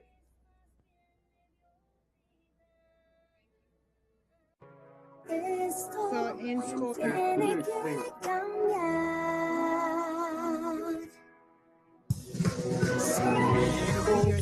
Puede estudiar. Él hace parte de esta comunidad. El rector la tiene que escuchar. Esta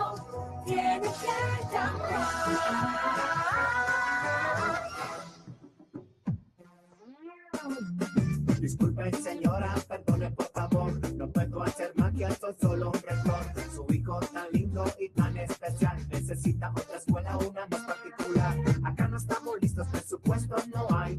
Busque otro sitio que los pueda ayudar. Allá está la salida, colabore mi señora. Estamos ocupados atendiendo otras cosas para niños con...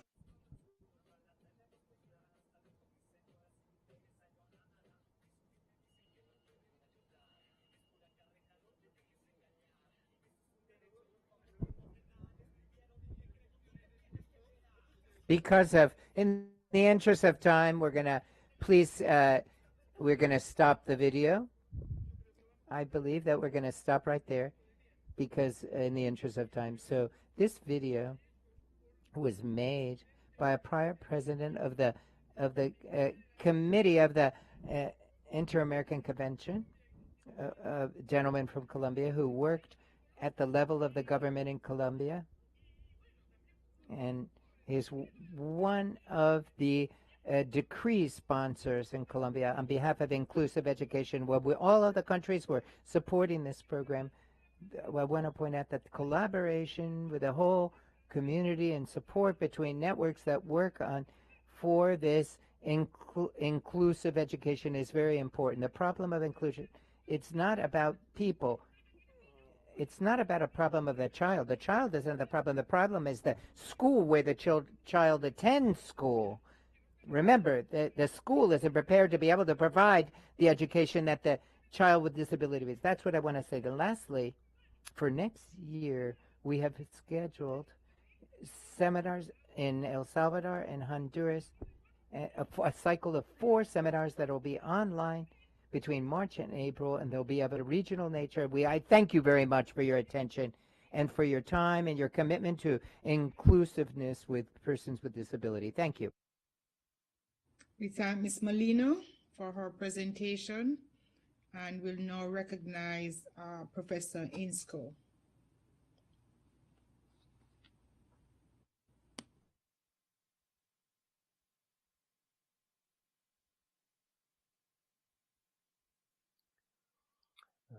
Madam Chair, greetings from the United Kingdom. I apologize for the technical problems. I'm told that the wind is blowing in the wrong direction across the Atlantic. So anyway, it's great to be with you. And it's a great honor to address this, this permanent council. Really very pleased to have this opportunity. Across the world, the pandemic has thrown new light on old problems. And that's true generally, but particularly in education. What it's revealed in both the rich countries and the poorer countries is that the inequalities that are there in our society are reflected within our schools.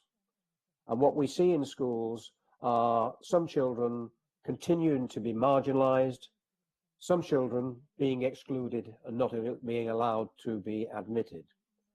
So what I'm arguing, following on from my friend Pamela's contribution, is that what is now needed, if we are to build back better, is a significant reform program of education systems.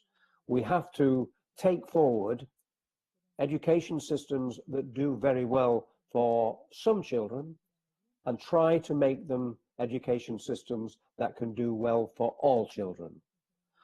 My own work over many years has been working with national systems here in the United Kingdom, but also internationally, working with colleagues in governments, in schools, in local areas, saying, what can we do to reform education systems to make them inclusive?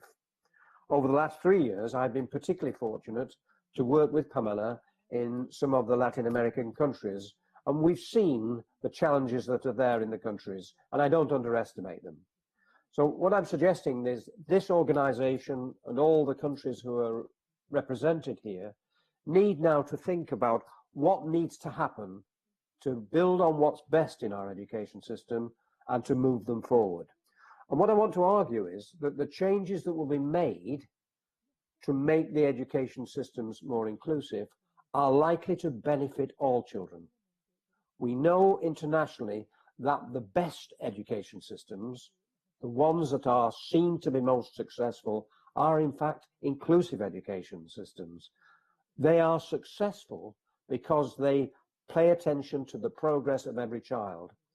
A lot of my work has been with UNESCO, and in 2017, UNESCO published a report which is called the Guide for Ensuring Inclusion and Equity in Education.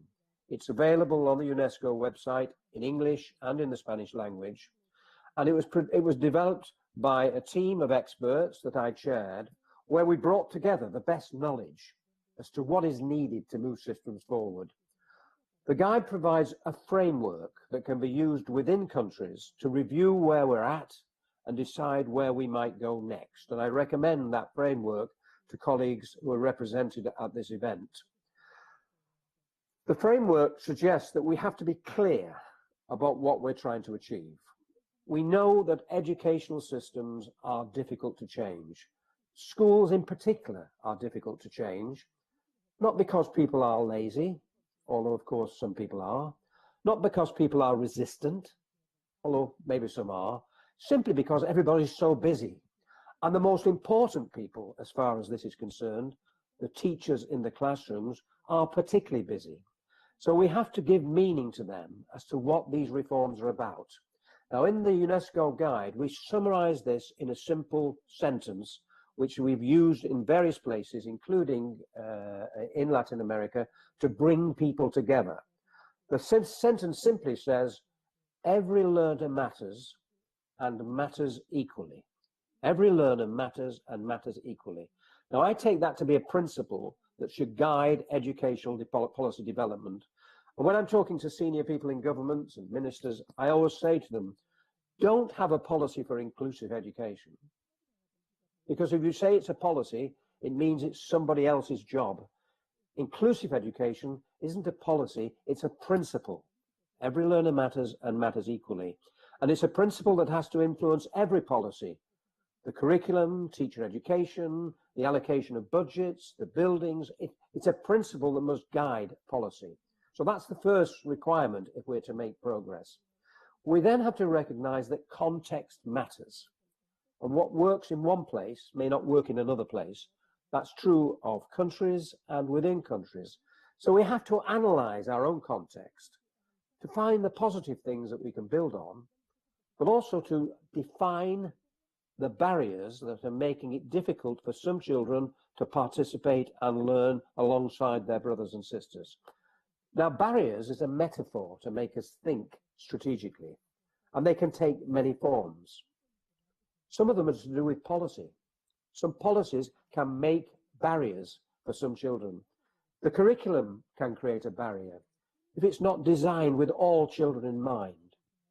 The assessment systems that we use to inform progress can be barriers if they don't celebrate the progress of every child, some of whom may be making quite slow progress. The quality of our teaching may be a barrier if we don't know how to organize a classroom to make the lessons inclusive.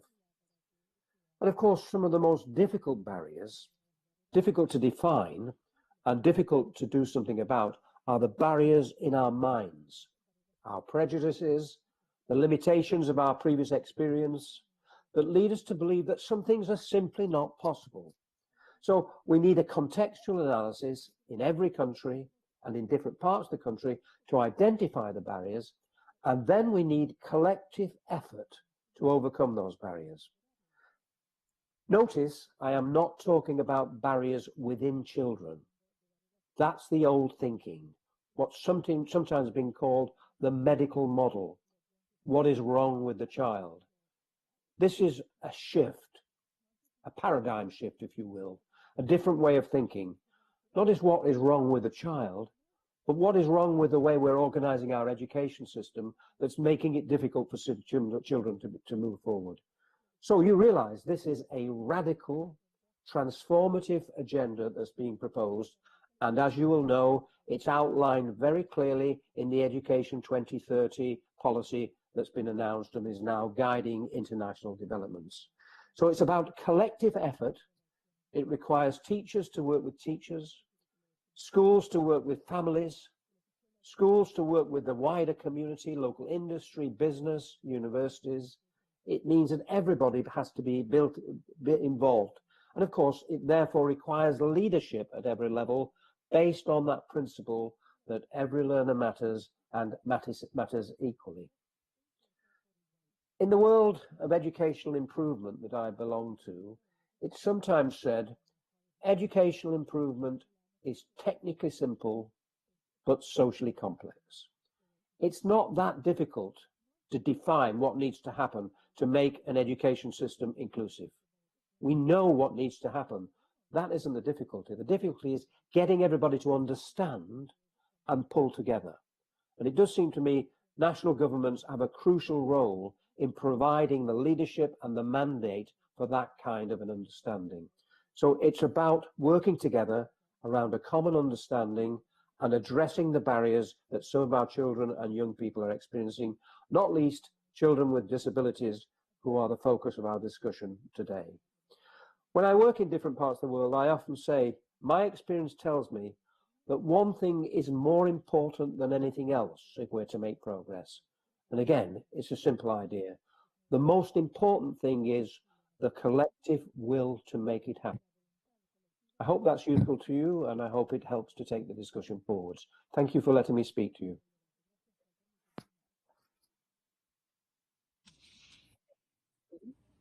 Thank you, Professor Inscoe, for your presentation.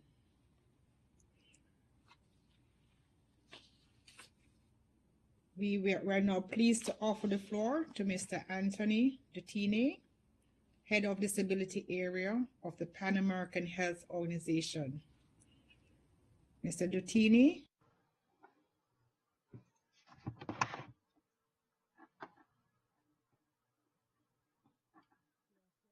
Speaker and honourable delegates, it's a great pleasure to be addressing you today. I just want to check that you can see my screen with the fancy curtains opening. Is it showing okay? Wonderful. It is showing. I normally like to put lots of images in presentations that I give, but today I've gone down both sides with Spanish on the left and English on the right for ease of following. I apologize to the counterparts from Brazil and Portuguese-speaking countries or French-speaking countries that I didn't have it in those two languages, but hopefully Spanish and English will suffice. It's a great honor and pleasure to be here today. I work as the advisor on disability and rehabilitation at the Pan American Health Organization, which is just down the road from where you are in the OAS, as you know, although obviously at the moment we're all working from home. I'm going to talk a little bit for the next few moments just about where the disability agenda and the health sector work intersect. And the work that we've been doing as PAHO in this year, which has been obviously a major year with regards the health sector, and also how that has impacted on the population of people with disabilities, and where we as PAHO are moving forwards on that. As you probably all know, there's two major global and regional conventions which really guide us on the work that we are doing on disability rights. And I just wanted to highlight the elements that are pertinent to health within those. So the UN Convention on the Rights of Persons with Disabilities really reinforce that people with disabilities have the right to enjoyment of the highest attainable standard of health without discrimination on the basis of disability. The UN Convention, again, as you may know this year, and congratulations if the delegate of St. Lucia is in the room, St. Lucia ratified the CRPD this year, which was a great achievement in that area. And now all the countries in Latin America and the Caribbean and all the countries in the region have signed the convention and are actively working on disability rights issues. Regionally, we have the OAS Programme of Action for the Decade of the Americas for the Rights and Dignity of People with Disabilities, and Objective 2 of that plan of action focuses on health. And I read, expands, improves, and ensures access to health services, including sexual and reproductive health services for people with disabilities on an equal basis with others, ensuring existing services incorporate a disability perspective.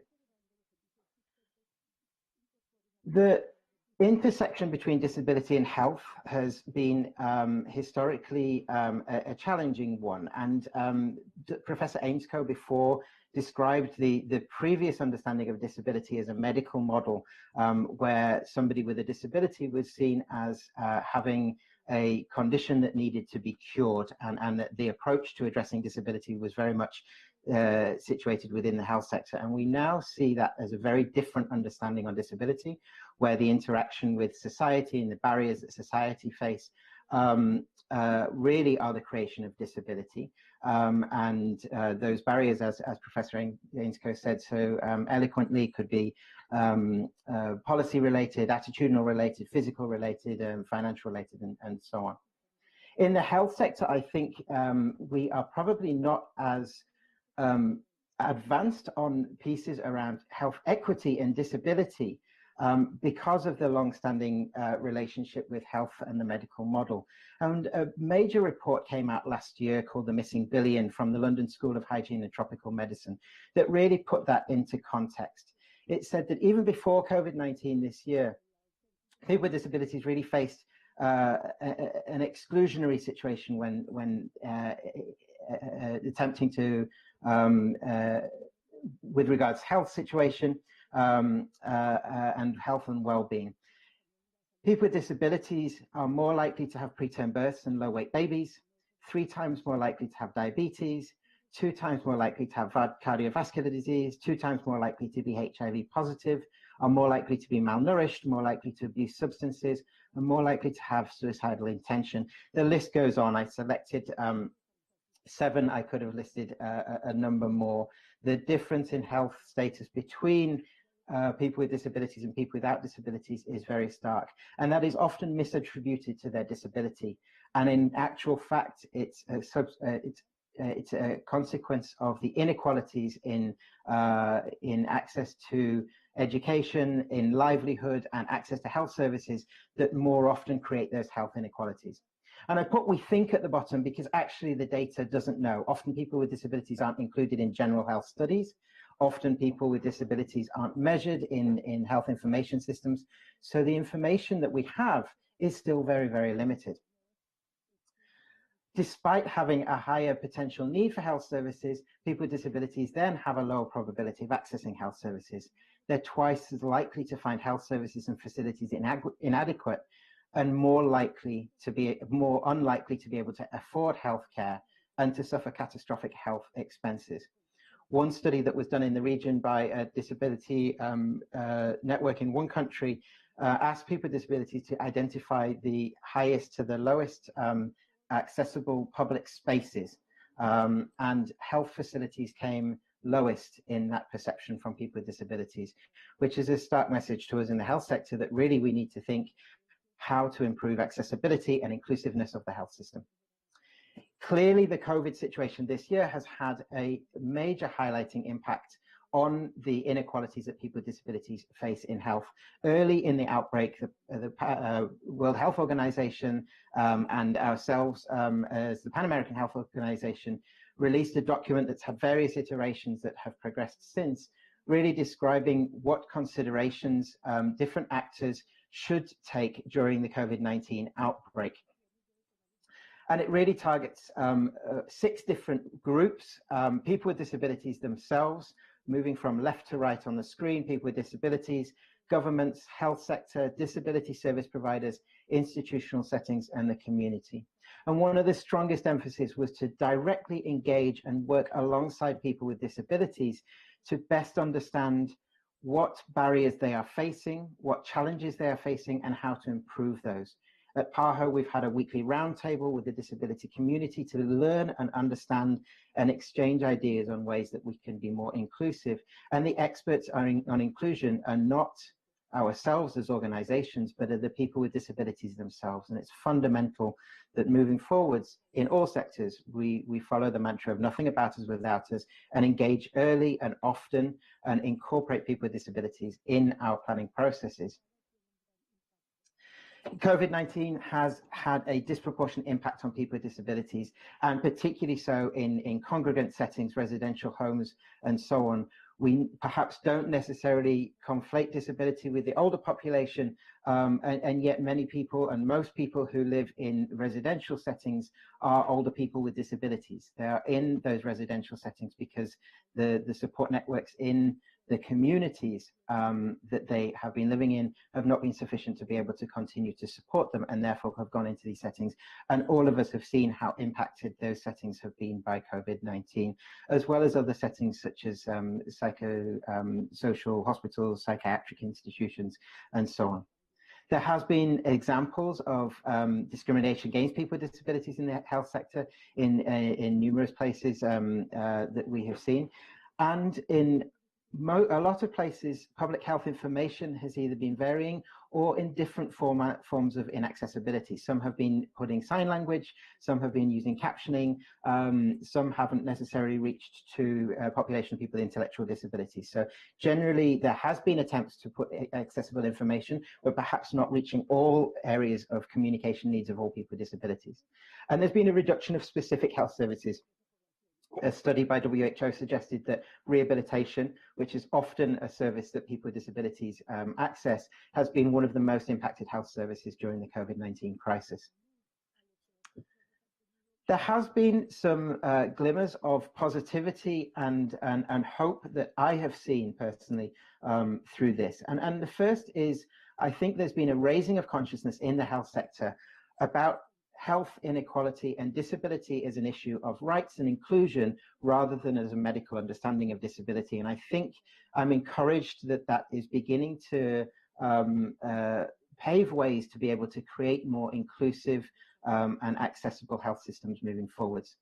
And there has been some really strong positive examples of disability inclusive approaches from across the region. There's been some wonderful initiatives with partnerships between ministries of health and ministries on disability, SENADIS and CONADIS agencies in different countries, and also good engagement with disabled people's organizations in many countries as well.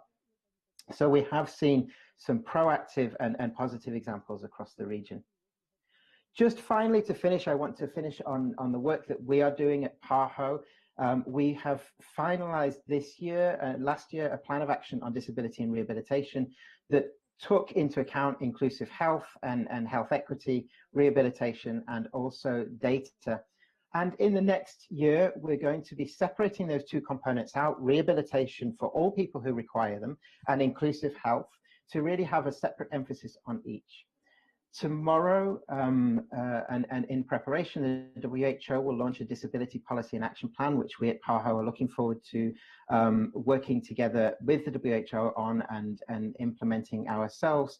And then really building the emphasis of disability as a component of health equity, alongside issues such as gender and ethnicity. We want to see disability as a transversal theme that everybody should be thinking about as their business.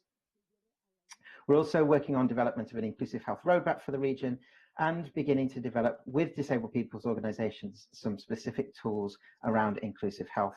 And finally, on rehabilitation and AT, which wasn't a part of the main presentation, we are looking to present a new plan of action for rehabilitation and AT in the coming 12 months with consultations with all of your member states to find out how to move forwards on that agenda. I very much appreciate your time. I'm sorry for running a couple of moments over. Thank you ever so much, and I am at your disposition for any contact. Thank you very much. Thank you, Mr. Dutini, for your presentation. And we're now pleased to offer the floor to the delegation of El Salvador on behalf of the countries belonging to the OAS Group of Friends of Persons with Disabilities. The chair recognizes the distinguished permanent representative of El Salvador. Muchas gracias, señora Presidenta. Thank you very much, Madam Chairman. I'd like to thank the panelists for being here for their presentations. I will now read the declaration of the Group of Friends of Persons with Disabilities in the OAS as we commemorate the International Day for Persons with Disabilities. For the Group of Friends of Persons with Disabilities we join commemorating this day, this International Day of Persons with Disabilities, established in 1992 through the United Nations General Assembly, with a view to promote well-being of all persons with disabilities in all spheres of society and development, as well as to take into account their state of play in the economic, cultural, and social spheres. It's imperative this year, in the face of COVID-19 pandemic, which has disproportionately affected persons with disabilities, and given the structural discrimination that we find in this context, we have to deal with the existent barriers and pivot so that we can provide health services, information, employment, in addition to other things, in equal conditions alongside other persons who are vulnerable. There are other situations, natural disasters that hard hit the region as well. And we have to look at specific needs because of this, so that persons with disabilities can exercise their rights on an equal footing with other people without discrimination. International organizations of human rights realize this state of play and highlight the importance of underscoring integrity, as well as coming up with responses during the pandemic so as to meet the needs of persons with disability in keeping with inter-American and international instruments of human rights in this area.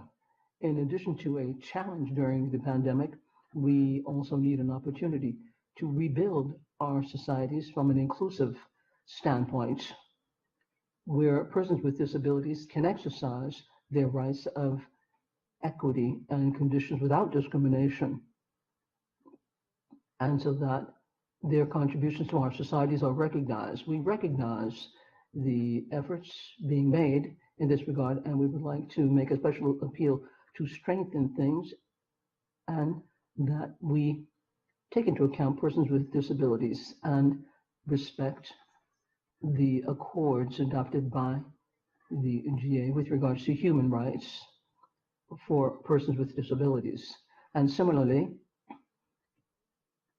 the Organization of American States, we know, has made significant steps to include persons with disabilities. Since its beginning, the group of friends of persons with disabilities would like to warmly commend all those people who have joined in 2020, and we reiterate an invitation to others who would like to join. We appreciate the commemorative activities that have been programmed alongside the Department of Social Inclusion on the 4th of December to include a virtual seminar on access, digital access, as we play this out in a round table.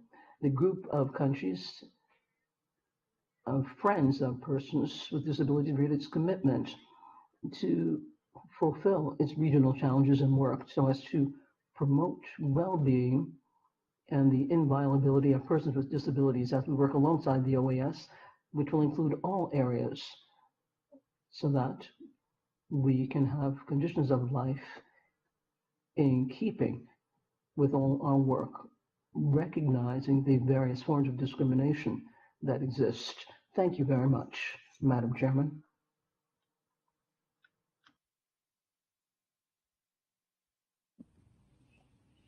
We thank the distinguished representative of El Salvador, Ambassador Soldepool, for your intervention.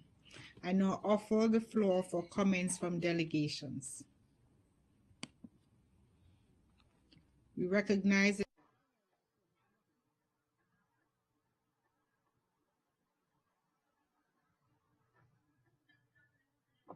Thank you very much, Madam Chairman. Very briefly, the delegation of Mexico would like to offer its respect and compassion with Pamela Molina, who is an inspiration who always inspires us, and we would like to warmly thank her for continuing to be an inspiration and showing us the path forward. Thank you very mumuch, Madam Chairman. Delegation of Mexico, and now recognize the delegation of St. Vincent and the Grenadines.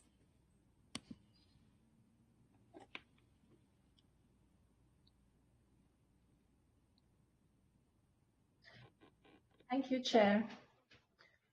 It is my honor to speak on behalf of the CARICOM Group of Ambassadors as we commemorate the International Day of Persons with Disabilities, to be observed on December 3rd with the theme, Building Back Better Toward a Disability Inclusive, Accessible and Sustainable Post-COVID-19 World. We thank the panelists for enlightening us further on the multiple dimensions of this important topic. Chair, according to the Disability Inclusion Overview of the World Bank, I quote, 1 billion people, or 15% of the world's population, experience some form of disability, and the disability prevalence is higher for developing countries. 1/5 of the estimated global total, or between 110 million and 190 million people, experience significant disability. Persons with disabilities are more likely to experience adverse socioeconomic outcomes, such as less education, poorer health outcomes, lower levels of employment, and higher poverty rates. End of quote. The CARICOM Group notes that in times of crisis, such as the world is experiencing now with the coronavirus, certain sectors of the population are often adversely affected, disproportionately so, with inequalities and exclusion becoming more pronounced. The prevalence of the COVID-19 pandemic has aggravated the condition of persons with disabilities. The World Bank's Disability Inclusion Overview further states, therefore, that, I quote, it is important to note how persons with disabilities are uniquely impacted by the pandemic, including health, education, and transport considerations, end of quote. In this regard, the CARICOM Special Rapporteur on Disability has stated that, I quote, it is incumbent for governments within the region to ensure that persons with disabilities who are among the most vulnerable group in Caribbean societies be included and given special protection and support in the fight against the coronavirus, end of quote. The Special Rapporteur established the link between poverty and vulnerability to the deadly coronavirus, stating that, I quote, persons with disabilities are particularly vulnerable because a large segment of this population is poor and therefore less able to make adjustments to their circumstances and daily routine to help prevent contracting this highly contagious and deadly virus, end of quote. Chair, CARICOM is therefore keenly aware of the exceptionalism of our small states in matters of development, including the development and enhancement of our human capital. In this respect, we continue to develop policies and elaborate plans aimed at promoting social inclusion and equity, building resilience, and constructing sustainable futures while valuing, protecting, and promoting the rights and dignity of all persons.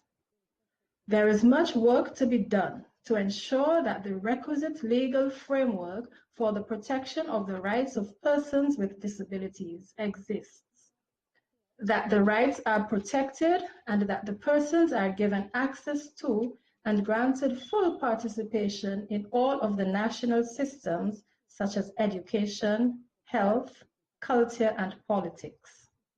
Our work must therefore focus on eliminating the barriers to the empowerment and inclusion of persons with disabilities, while attention is paid to ensuring that their vulnerabilities do not exclude them from the full enjoyment of life. As we plan for the post-COVID-19 era, Let us build back better all aspects of our lives, being sure to take into account the special requirements and needs of persons with disabilities for a disability-inclusive, accessible, and sustainable world. Thank you, Chair.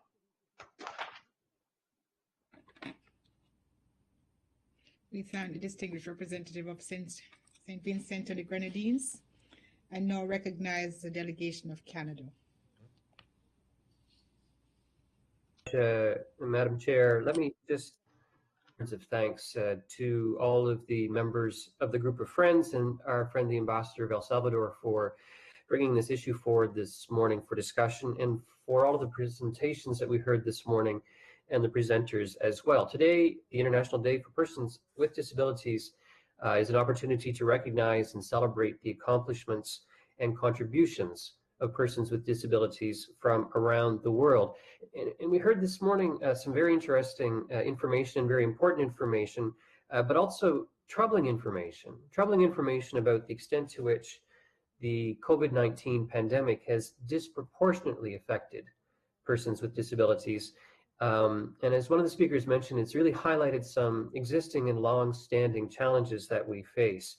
It's important for all of us, members of this organization, to take this opportunity to renew our commitment to promote and to protect and to ensure the human rights of persons with visible and with non-visible disabilities as well. It was about 10 years ago that Canada joined with members of the disability community and members of this organization in negotiating the UN Convention on the Rights of Persons with Disabilities that was referred to this morning. Important to note, though, that this work continues, and from our part, we are committed to supporting multilateral initiatives and development assistance activities that will ensure inclusive development for all marginalized groups, including persons with disabilities, in line with our feminist international assistance policy. Thank you very much.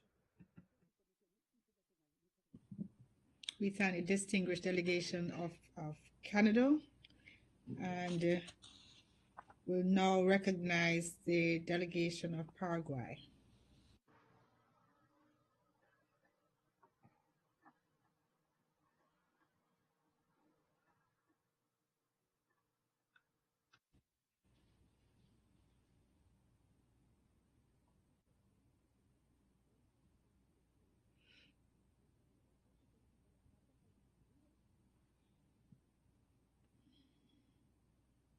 Paraguay, you have the floor.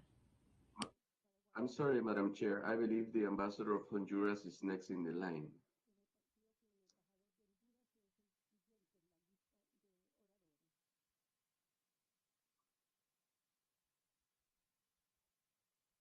But let me, Honduras, you have the floor.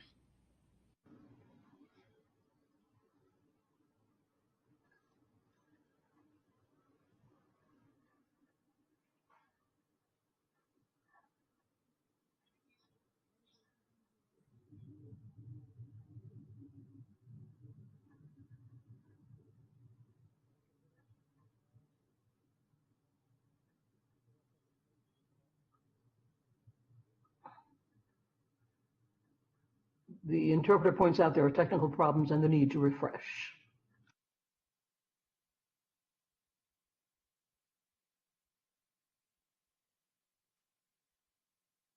Muchas gracias.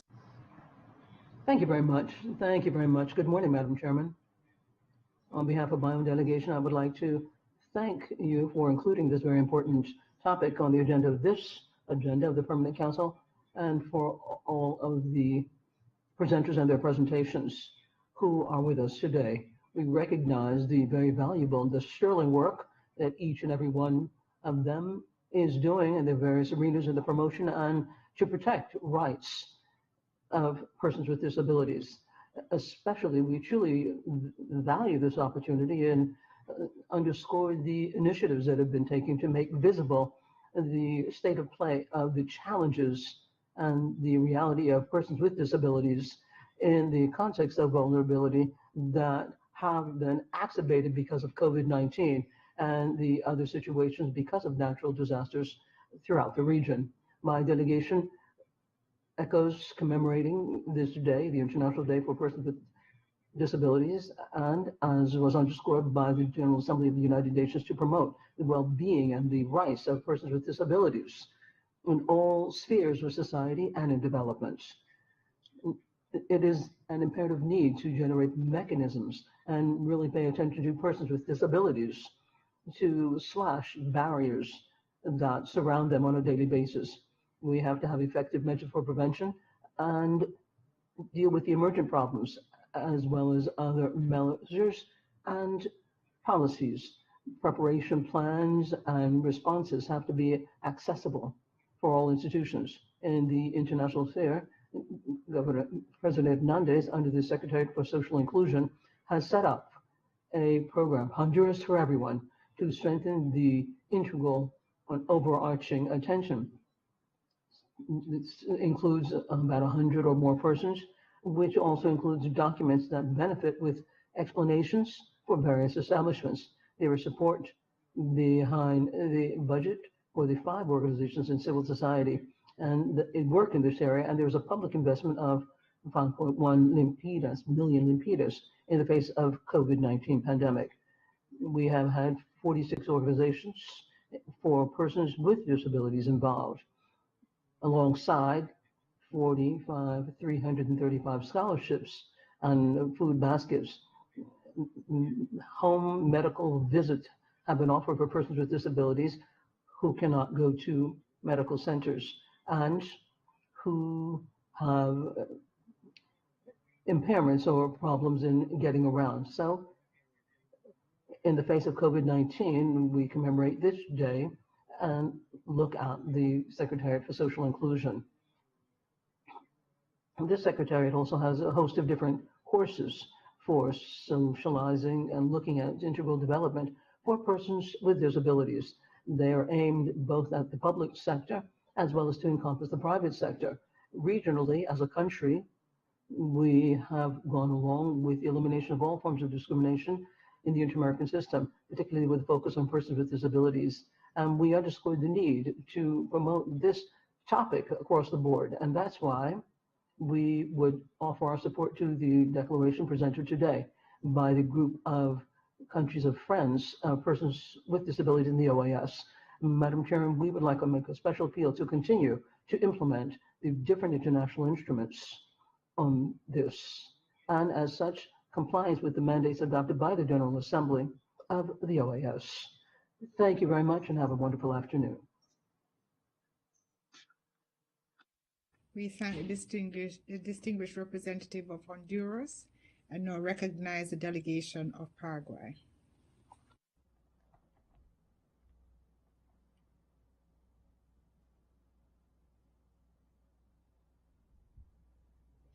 Thank you very much, Chair.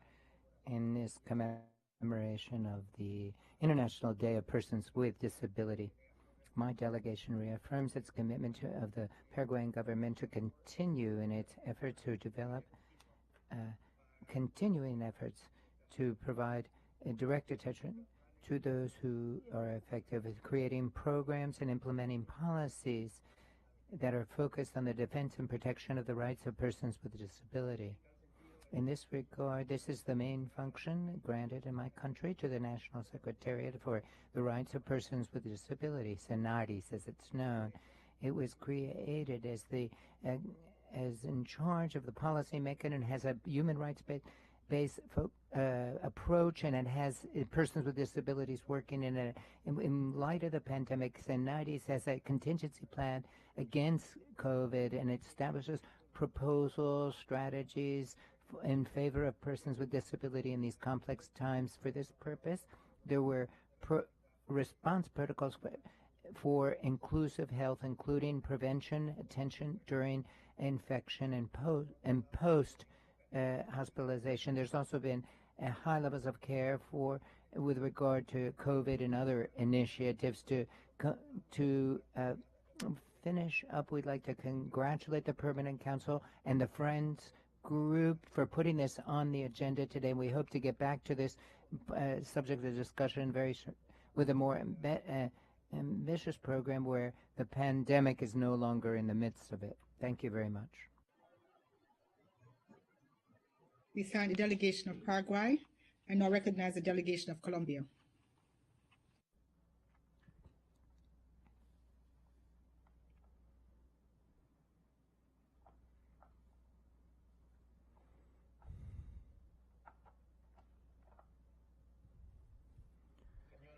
Madam Chair, firstly, I would like to express my gratitude to you for adding this important topic to the agenda and the distinguished speakers for their presentation. This commemoration takes place in the midst of a socioeconomic and health crisis which nobody eludes.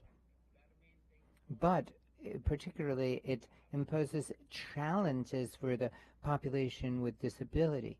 And therefore, the Colombian government established, among other efforts, technical assistance for organizations and local committees of on disability. In parallel fashion, the Center for Inclusive Rehabilitation has facilitated in its facilities to deal with members of the public security forces with disability. For the 2018-2022 4-year period, the government of Colombia was set forth in the National Development Plan concrete objectives for our population with disability as far as work and social policies in other areas. We've focused this on national 2022 and productive and inclusive education for caretakers as well. National plan of accessibility. 4th, exercise of legal capacity and access to justice. 5, strengthening assistance and protection, social protection. These topics of health. When it comes to health topics, Colombia has progressed with regard to certification and disability in a registry to keep a record of where these people live and what is it that their disabilities. Over the last years, when 6,000 people with disability were placed, 420,000 in the health system, and also education area has recognized the different characteristics and provides support and reasonable supports to eliminate existing barriers in education.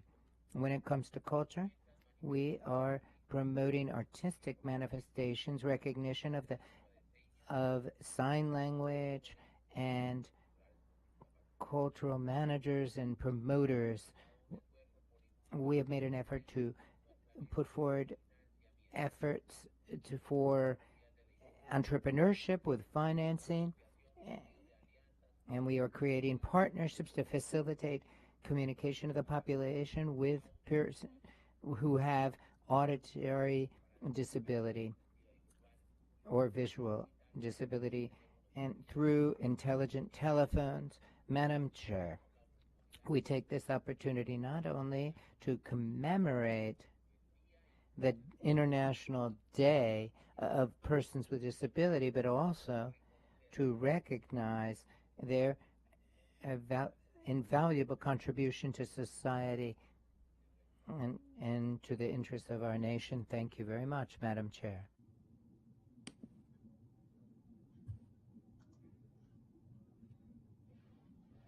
We thank the distinguished delegate of Colombia and now recognize the delegation of Venezuela.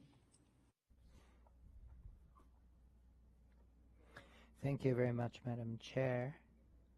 We likewise would like to thank the Mission of Salvador for requesting adding the commemoration of the International Day of Persons with Disability on the order of business of this Permanent Council, and as well as the presentations with all the detail that has been provided therein, and the commitment we've heard about very closely. We take and we held the efforts that have been made by Ms.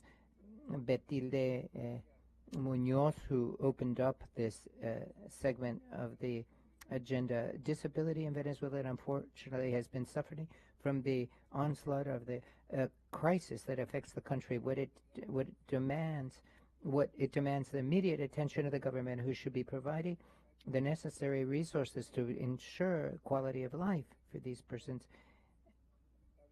And unfortunately, the demagoguery of the usurping government is insufficient, and especially in this special situation, and especially in light of the corruption that.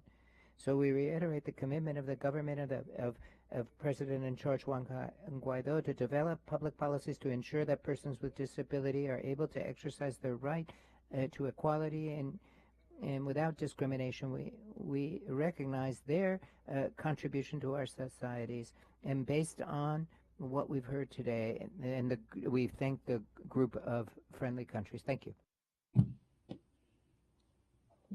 We thank a distinguished representative of Venezuela. And there be no further interventions. A request for the floor. I want to thank the panelists and delegations that have taken the floor to address the commemoration of the International Day of Persons with Disabilities, and of course, those that requested the inclusion of this important issue on the order of business for this meeting. Esteemed colleagues, we will now consider item 4, the draft resolution, adoption of the sub-program distribution of resources for 2021, pursuant to resolution AG/Res 2957, bracket L-0/20. Program budget of the organization for 2021. Document CP/Doc 5666/20. I'm pleased to recognize Ambassador Carlos Trujillo, Permanent Representative of the United States and Chair of the Committee on Administrative and Budgetary Affairs. Ambassador Trujillo, the floor is yours.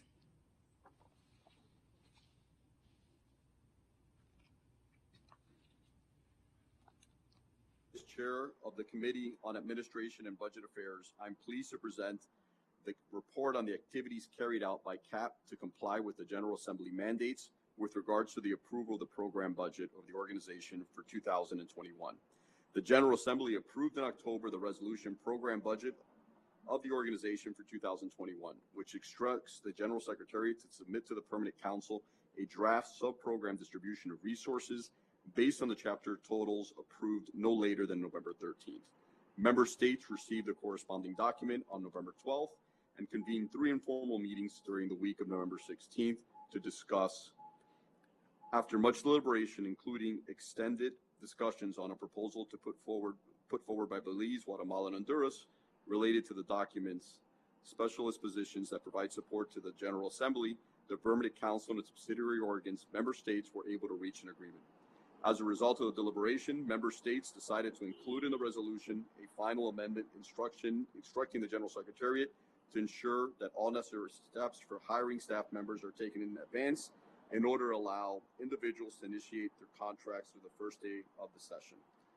Madam Chair, I'm pleased to present for consideration of the Permanent Council the draft resolution adoption of the sub-program distribution of resources for 2021 pursuant to the resolution AG Resolution 2957, program budget of the organization for 2021. Thank you. Thank you, Ambassador Trujillo. As proposed by the Chair of the Committee on Administrative and Budgetary Affairs, I'd like to ask delegations if we may approve at this time the draft resolution, adoption of the sub-program distribution of resources for 2021, pursuant to resolution AG/Res 2957, bracket L0/20, close bracket. Program budget of the organization for 2021 as contained in document CP/Doc 566-20.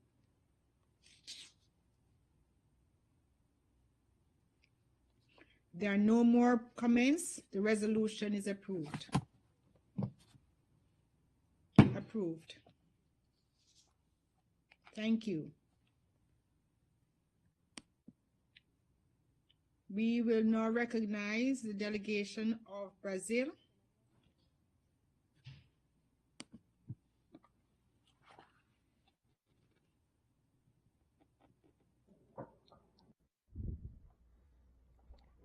Thank you, Madam Chair.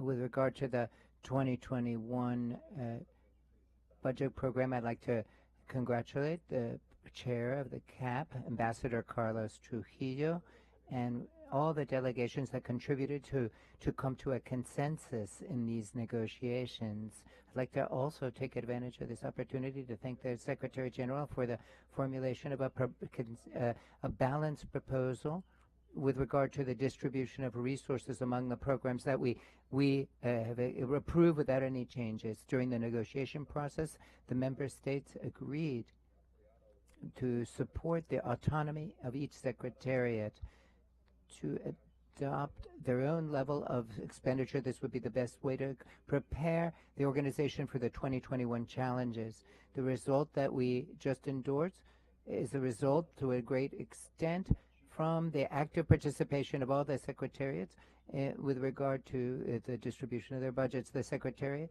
showed that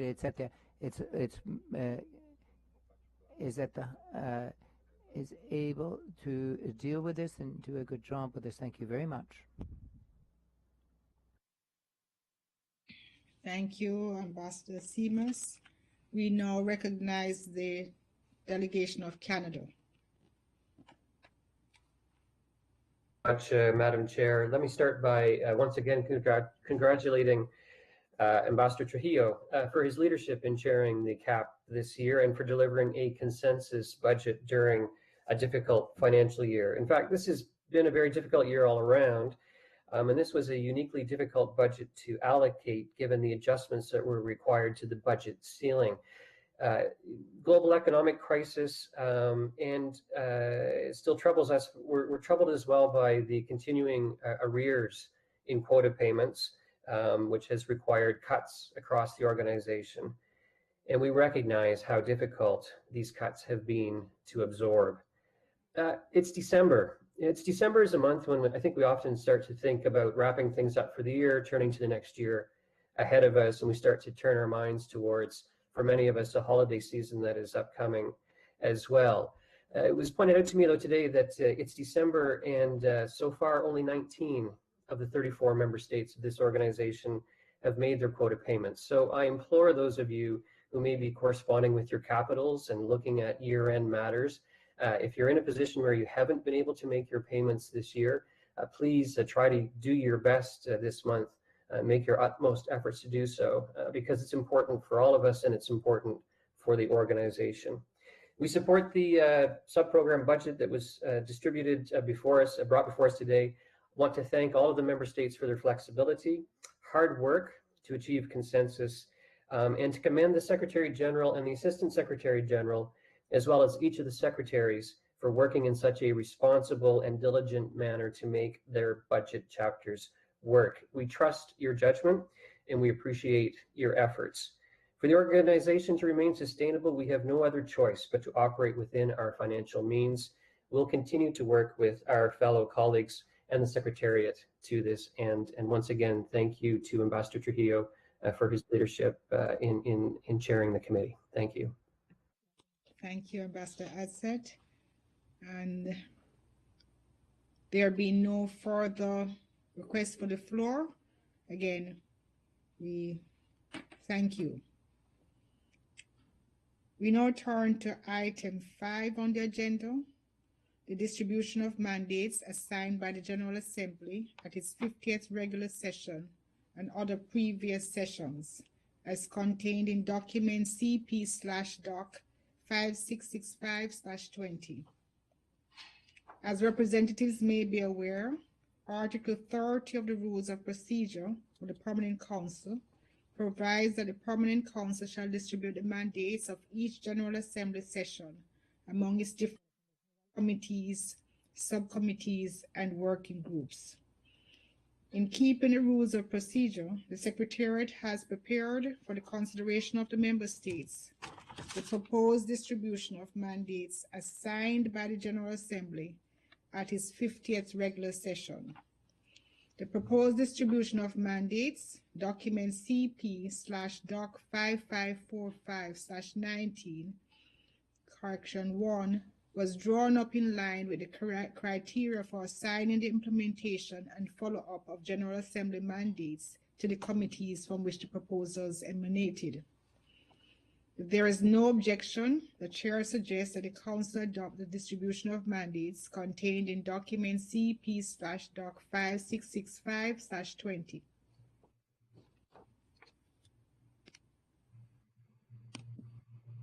The Chair recognizes the delegation of Colombia.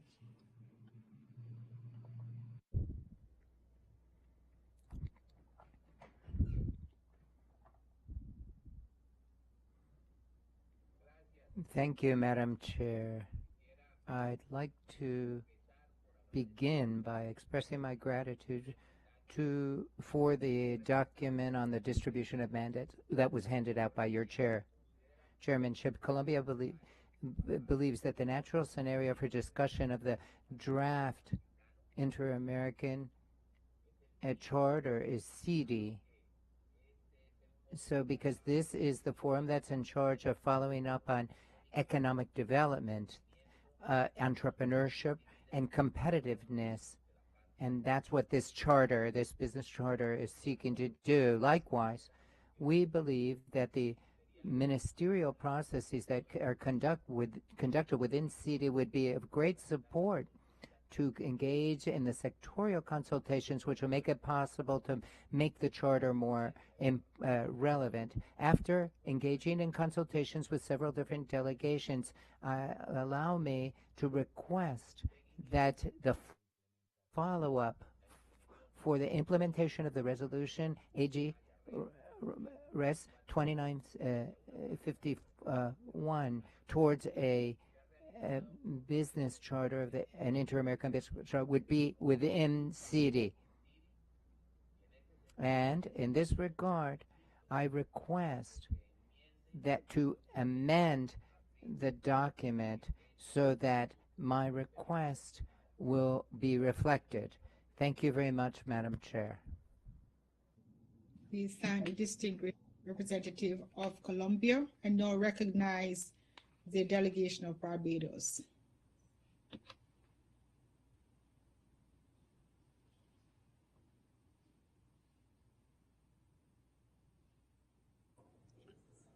Good afternoon, Madam Chair, and to all delegates. I hope that you can hear me and see me. We're hearing you. And that you can see me.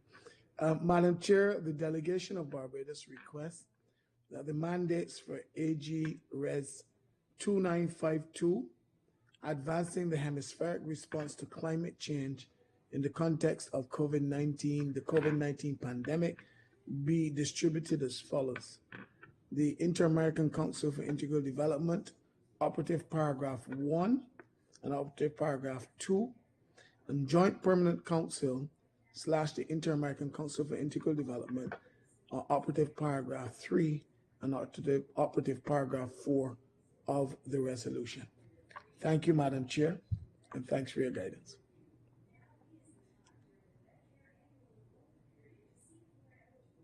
We thank the distinguished representative of Barbados.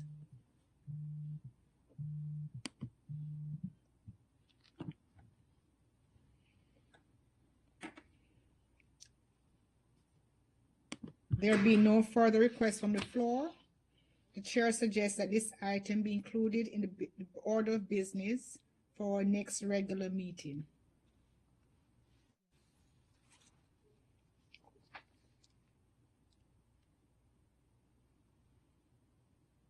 If there are no further observations, it is so agreed. Agreed. Item 6, commemoration of the International Day for the Elimination of Violence Against Women, CP/INF 8809-20.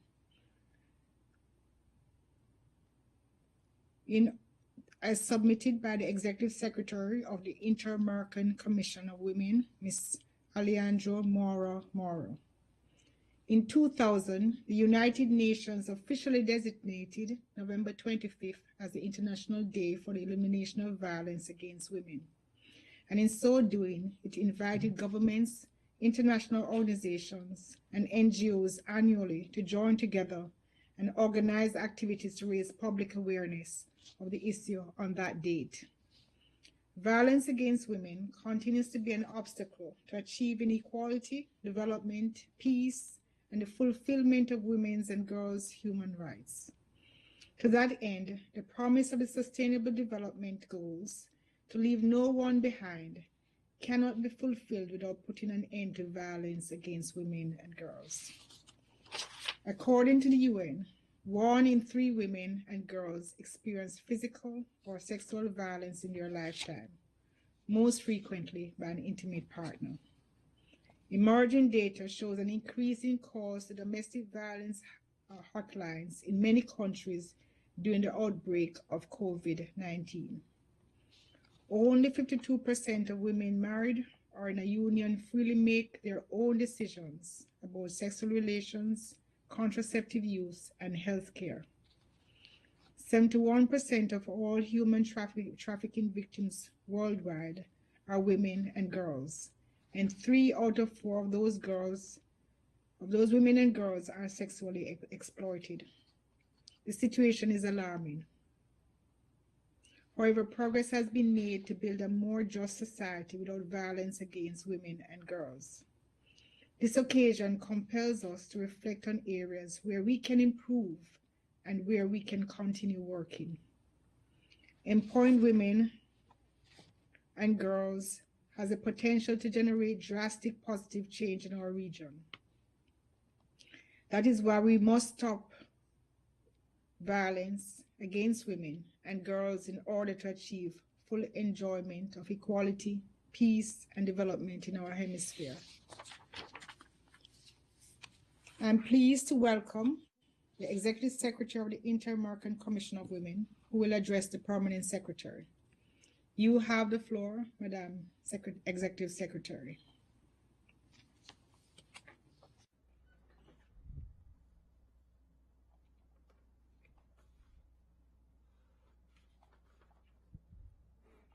Yes, good afternoon. Greetings to everyone present here. I'm very grateful for this opportunity, Madam Ambassador Audrey Marks, Chair of the Permanent Council and representative of Jamaica. A respectful and warm greetings to everyone and the Secretary General, Luis Almagro, and the Assistant Secretary General, Nestor Mendez. I'm very grateful, Madam Chair, to the Permanent Council for these introductory words. And to what I'm going to say and the thoughts I'm going to put forward with regard to what's happening in the region in this regard. What I would like to say is that today, December 2nd, at this very time, as the afternoon began, 5 women have lost their lives in our region. In total, 3,287 this year have lost their lives as a result of this extreme machista violence that we've been discussing on these opportunities. With regard to the International Day for the Elimination of Violence Against Women, I have the opportunity to introduce to you the campaign that we're precisely engaging in for these 26 days of activism to try to eliminate this pandemic that it has dogged millions of women. We hope it passes soon, because if we think about the turning points that we're trying to get to, and we discuss in our debate, as well as discussion from people at the OAS and outside the OAS who have joined us in our campaign. I hope that you can put this up on the screen so you can see that the seriousness of this situation is very linked to the alarming figures of the women who lose their lives. as a result of violence. But the turning point is found in the tolerance in policies, in the culture which sweeps violence against women under the carpet and makes it invisible, makes it normal, and multiplies it, fuels it. And the consequence of this is not only what victims suffer who cannot fully develop as they're entitled to, but it affects all the potential of all women. Now, as the Inter-American Commission of Women and as a mechanism for follow-up on the Convention of Belém do Pará, the most strategic instrument that the region has with regard to violence against women. I don't want to talk about the victims now, the women victims, but women and their resilience and their capacity to transform and change their lives around and decide to lead a life free of violence. This possibility, the thing is, it's not women alone cannot achieve this. It requires the participation of the state and society, and that's why the commitment that we're putting forth, the prevention to change the future of women and girls. Prevention is the cornerstone for protection to bring about a transformation of culture and power relationships which are at the center of this perpetuation of violence against women. And to prevent means, therefore, resources. It means including men, teenage men and boys in this process. It means in the legal frameworks that have to also introduce equal rights. It's necessary as well to have focused diagnostic assessments to know exactly what the dynamic of violence is in each region and subregions. But we just made a commitment recently with the region of the Caribbean to engage in such a process and learn how this phenomenon works in the area, particularly in that region. So to build capacity to empower women and girls when it comes to development, to have sources of financing that link the whole range of supply and demand of services so that girls are able to grow up and there's an investment on them and because they're our future. This also means, in short, prevention is to cease to be second-class citizens just because they were born as females. I want to share with you the third hemispheric report on follow-up, which we're going to approve at the next conference of the states parties, where we've been working. The states parties of the Convention of Belém do Pará will be held in December, and we will have 3 preparatory sessions for it, in which you as the Permanent Council are absolutely involved, totally involved in this, and it will be hosted, or Mexico will be the host. We're going to organize it for the first time in virtual form. This is the first time we ever have dealt with each other and deal with everyday tasks that we usually do. The compass, so to speak, that will allow us to continue to look at our roadmap and assess our roadmap and allow us to see how far we've gone and what needs do we still have. So I believe it will be a fundamental point in time. The chairmanship of Panama will become the new host. We'll turn it over to the new host. But what I want to share with you are some important things that are going to be approved in this report, which has to do with prevention. The Committee of Experts recognizes the importance of education that we're placing at the center of this. That is the right of these women, of girls, to be valued and educated free of stereotype patterns and behaviors and of cultural and social practices that are based on a concept of inferiority or subordination. This turning point, or watershed moment, requires a huge investment by the states. But the report also sheds light on the fact that there is some important progress has been made in this regard. For example, there's been advancement with regard to the process of information, of training and rights to education. There's been a progress in transforming educational curriculum to make them more inclusive. The protocols and other instruments to investigate violence at education facilities that is based on gender. And there's been a sustained progress for it with regard to the legal and sublegal range to allow a more comprehensive approach, putting at the center of these instruments prevention. However, as the experts have said to us, there's some areas of opportunity that I would today like to put on the table for you all to think about. That is, so states can take note and set priorities in this area. The gap between the law and actual implementation thereof. This is that's why it's very important for it. I have these follow-up mechanisms working properly in the multilateral efforts to have an instrument, a convention, for it to become a standard to all countries. So they have to turn into laws in each one of the countries of the region, domestic legislation and implementation thereof. There's a huge gap to reach the purposes that they were designed for. And also there's a need to involve other strategic partners or sectors. The media and advertising agencies play a fundamental role. We cannot continue to allow that the media perpetuate these stereotypes or claim that women cause violence or it was because she was alone, instead of asking about really where the violence arose from.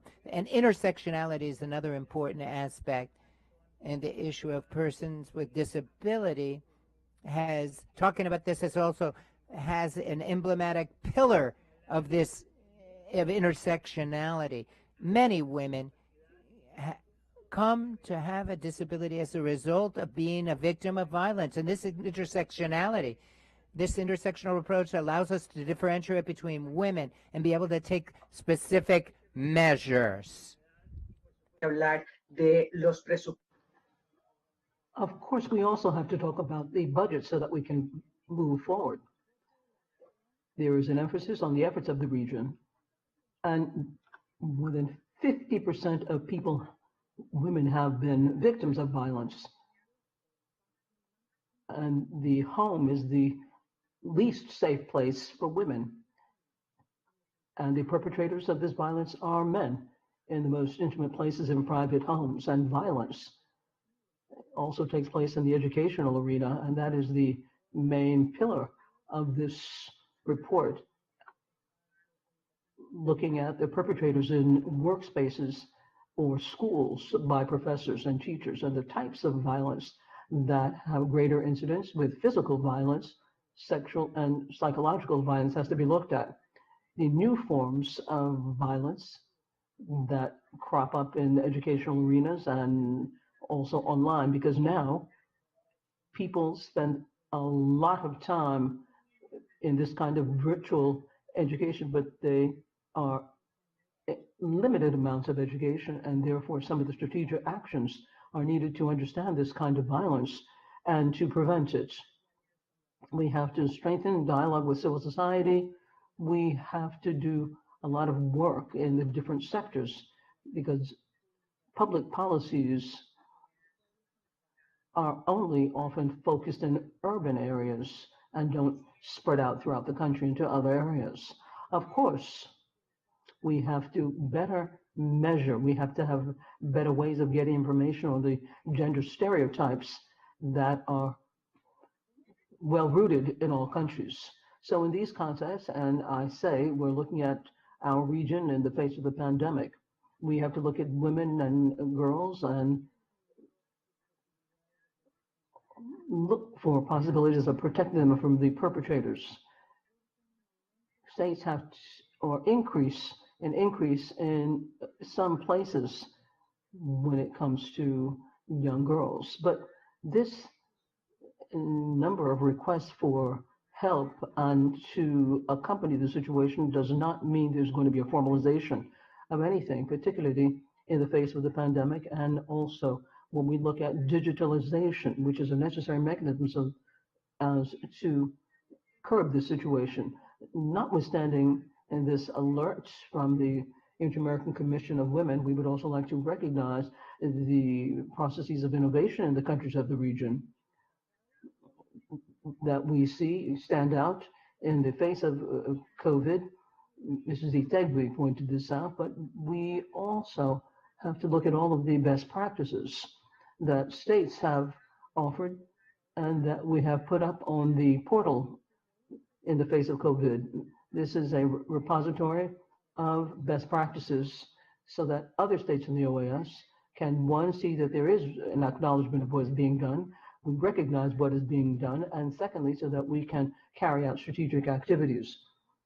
Now, as I said, from the very first day with the advent of COVID, things that deepen inequities, we have to continue working on this very robust agenda of prevention of violence. We have to promote an awareness of the social situation. We have to do ongoing work in the media so that there can be a voice and an alert against violence. And of course, we need to ensure and guarantee that this voice is centered in multilaterality or multilateralism in the OAS as it reverberates through the region. And I'd like to round off my comments with a poem by a woman who succeeded in defining her own future, and in which she says, I'm not afraid to be home. I'm going to build myself, and I'm going to go back home to spray a perfume for a better environment for me, for a woman, because I'm not going to be a fearful woman. I'm going to be a butterfly that spreads its wings. And that takes into account the idea that we want to end with violence throughout the region. Thank you very much, Madam Chairman.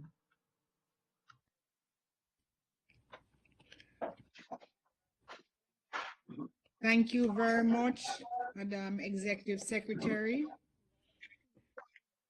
This is a very important topic, and clearly, as a woman, one that I support tremendously. However, I must point out that we all feel very passionate about this topic. So there's a long list of delegations wishing to speak, and we are just about halfway through our meeting agenda. So I'm going to ask delegations to be succinct in your interventions so that we can get through our meeting today. Mr. Assistant Secretary General, this topic probably needed a special meeting just by itself. Is that important? But I'm going to ask colleagues, please be succinct in your interventions so that we can get through this meeting today, because we're already at 1:10 o'clock. I'm now very pleased to offer the floor to delegations wishing to refer to the commemoration of the International Day for the Elimination of Violence Against Women. We now recognize the delegation of Mexico.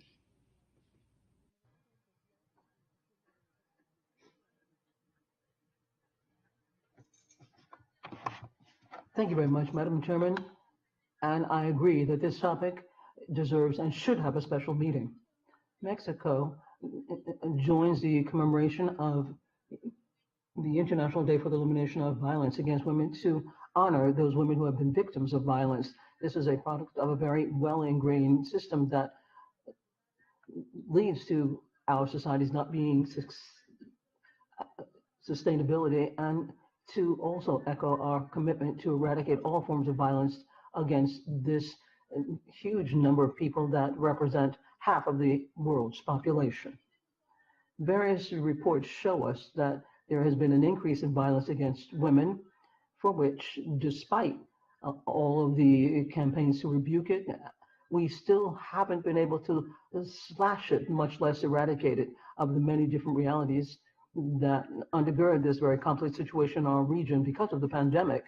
It's quite clear that women and girls are exposed to violence and are vulnerable. And we're talking about rural women here, indigenous women, Afro-descendant women, migrant women, and refugees that those that suffer from some kind of impairment or disability and so on. And that is why, in the face of the gravity of the situation, I would like to share Mexico's concern, given the fact that we have to have sessions on a strengthening of the Convention of Women and the follow-up mechanism of the Inter-American Convention for the Prevention, Punishment, and Eradicate Violence Against Women, MCSEVI, and the Omnibus Resolution of Human Rights adopted at the last General Assembly.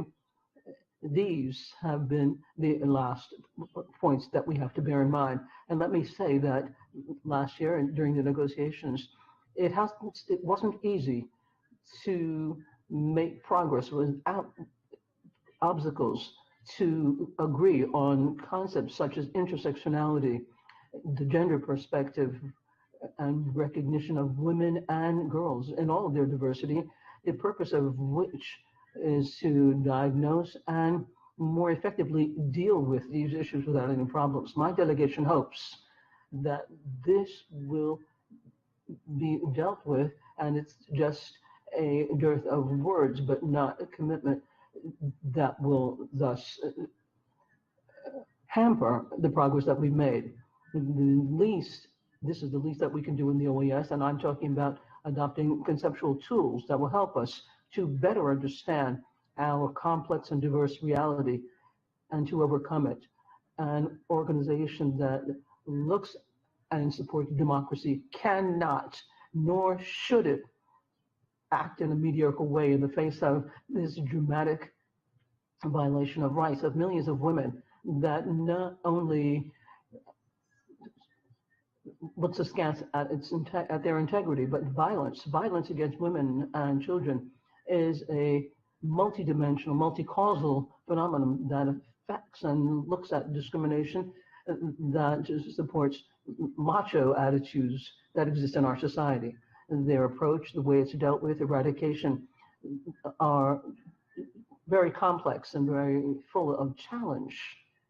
We will never meet the objectives of the convention, Belém do Pará, and the commitments of the Agenda 2030 and their objectives of sustainable development if we don't curb this generalized violence, because this is a sine qua non condition for democracy. Nonetheless, to reach these objectives, it is necessary to have a social transformation on an equal level and a change of mentality to eradicate from our sphere, from our mindset, any expression that is based on patriarchy in our societies and that stigmatizes diversity and differences. This model that looks at the masculine approach as the paradigm in the face of women, feminism as weakness, and in fact threatens the constitutional order of things. We're looking at a time, Madam Chairman, of major challenges. We have transformative issues that have to be borne in mind, and Mexico is committed to take on a critical role in terms of defending the rights of women and girl children. We are also committed to a feminist foreign policy as well, defined as a host of different principles based on the reality of discrimination and violence against women that we experience in our countries, where we move towards eliminating structural differences, gaps in gender equality with a view to building a more just society, a foreign policy that breaks the ceilings and that strengthens women's dignity. And this is a must in the life ahead.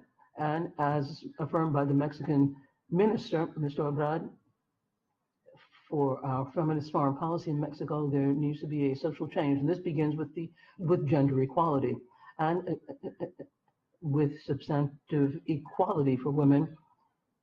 This is not an option for the government for half of the planet.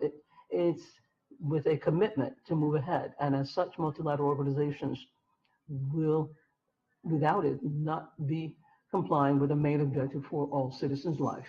Thank you very much, Madam Chairman.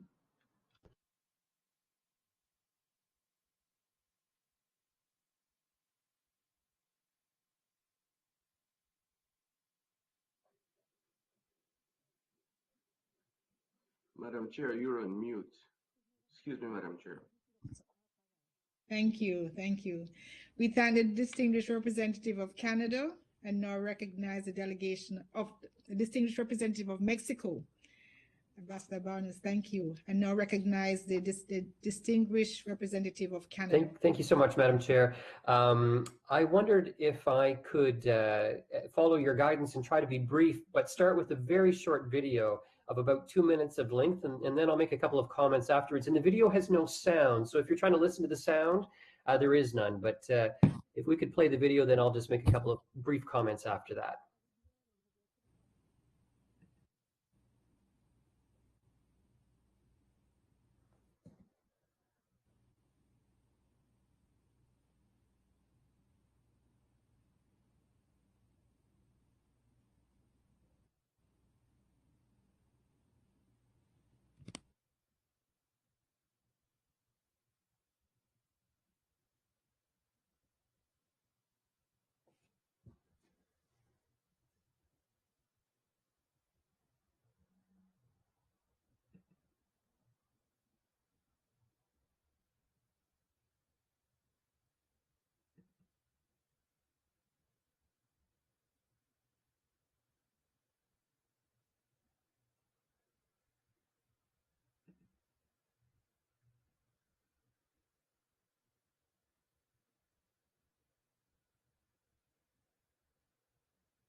Thank you very much, Madam Chair, and thank you, colleagues, for taking a few minutes to look at the graphics on the way by. I had a few more comments I wanted to make this morning, but I know that time is short. So let me just mention one quick thing. And it was a real pleasure to follow my colleague, the Ambassador of Mexico, because like Mexico, Canada also has a feminist foreign policy. It's meant a commitment to fund grassroots organizations and support various measures to combat violence against women. I'm pleased to be able to tell you this morning that we will support a 6-month extension of the Inter-American Commission on Human Rights project combating discrimination and violence against women and girls in Latin America and the Caribbean. Our support for this project will allow the Commission to fully deliver its project results and enable it to promote justice for women and girls and to provide assistance to member states in meeting their obligations. We've been able to contribute to some other efforts in the region, a project in Honduras, a project in Colombia as well. We know there's a lot more left to do. Like others, I feel like we could spend quite a bit more time discussing this important issue, but just let me finish this morning by reaffirming our commitment and our support for dealing with this and joining in solidarity with others in the region in trying to tackle this issue. Thank you very much. Thank you, Ambassador Asset. We will, in recognition of this important topic and the list of delegations wishing to speak, we will have a break at 1:30 and resume at 2:30. So we'll now ask the delegation of the Dominican Republic to end this session with their intervention.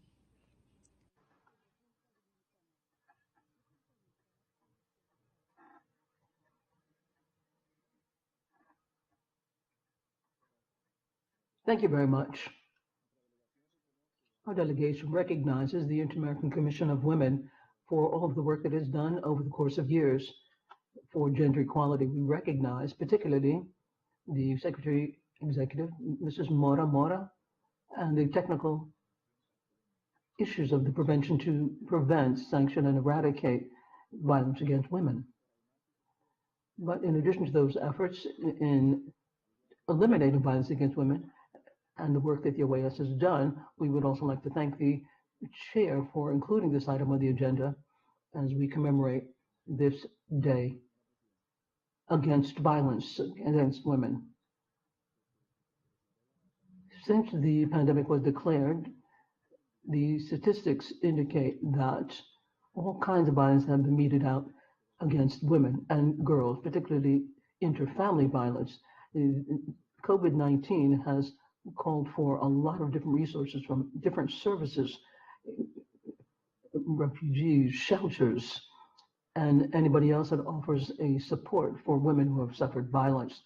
There's no shadow of a doubt. We have to double up our efforts to make this a priority and have measures as we work against the violence against women and the pandemic. Progress made in terms of eliminating violence against women can be found and revolve around the 92 years of SIM's existence and have reminded us today to remember Maria Teresa Areban, who've been victims. With the legacy, we will continue to say that we will move towards elimination of violence against women, I should say, and girls in all areas and spheres of life. In the Dominican Republic, our president, with the Ministry of Women and the current president of the Commission of Women, continues to move towards cross-sectional approach in programs and policies for all women, as well as seeks to guarantee the rights of women, particularly their right to a life free of violence. As a country, we are aware of the alarming statistics. To rebuke this, we are working with various public organizations so that we can implement an overarching system to pay more attention and recover rights for all women, including their ability to build a harmonious society between men and women. We work to strengthen inclusion, and we have specialized activities in services and in shelters, but we are fleshing out a lot of different work to raise awareness through the media with a proactive approach as we look for ways and carry out efforts to help women who are victims of violence. We do this through justice. Now, we know that this is multidimensional, it's complex, and has a lot of different ramifications. We are working in an interdisciplinary way for adolescents. So, Madam Chairman, that said, on the 20th of November, our president and the Council of Ministers presented a strategic plan for a life free of violence for women and confirmed the convention in the Dominican Republic, and our Minister of Foreign Affairs, Mr. Alvaro, spoke to gender equity in our ministry, and they will be implementing gender policies in tandem with the Ministry of Women. We are making firm steps to strengthen our democracy under the constitutional mandate of equality and non-discrimination, as well as move forward with policies that ensure for women full enjoyment of their economic rights and their political and cultural rights. Without women, there's no democracy. So that the issue should be when women move ahead, the society moves ahead. Thank you very much, Madam Chairman. We thank the distinguished ambassador of the Dominican Republic for his intervention, and note that the list of delegations requesting to meet has grown. So we will take a break now at 1:30 until 2:30. Please note that the Secretariat will send a new link to rejoin at 2:30. So please look out for that link so that we can all get back online to have a timely start of the meeting at 2:30. Thank you all, colleagues, and see you later this afternoon.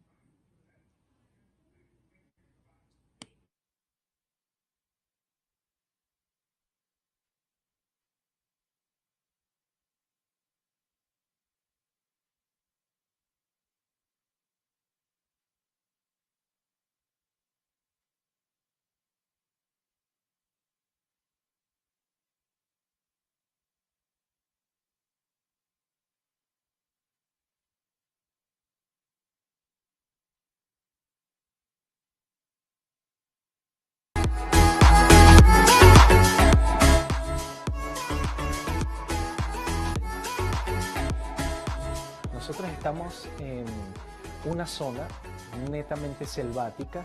La línea de adyacencia va desde el norte hasta el sur, va desde Modesto Méndez hasta Aguas Turbias, tanto en el norte como en el sur. Esta línea tiene 215 kilómetros de extensión.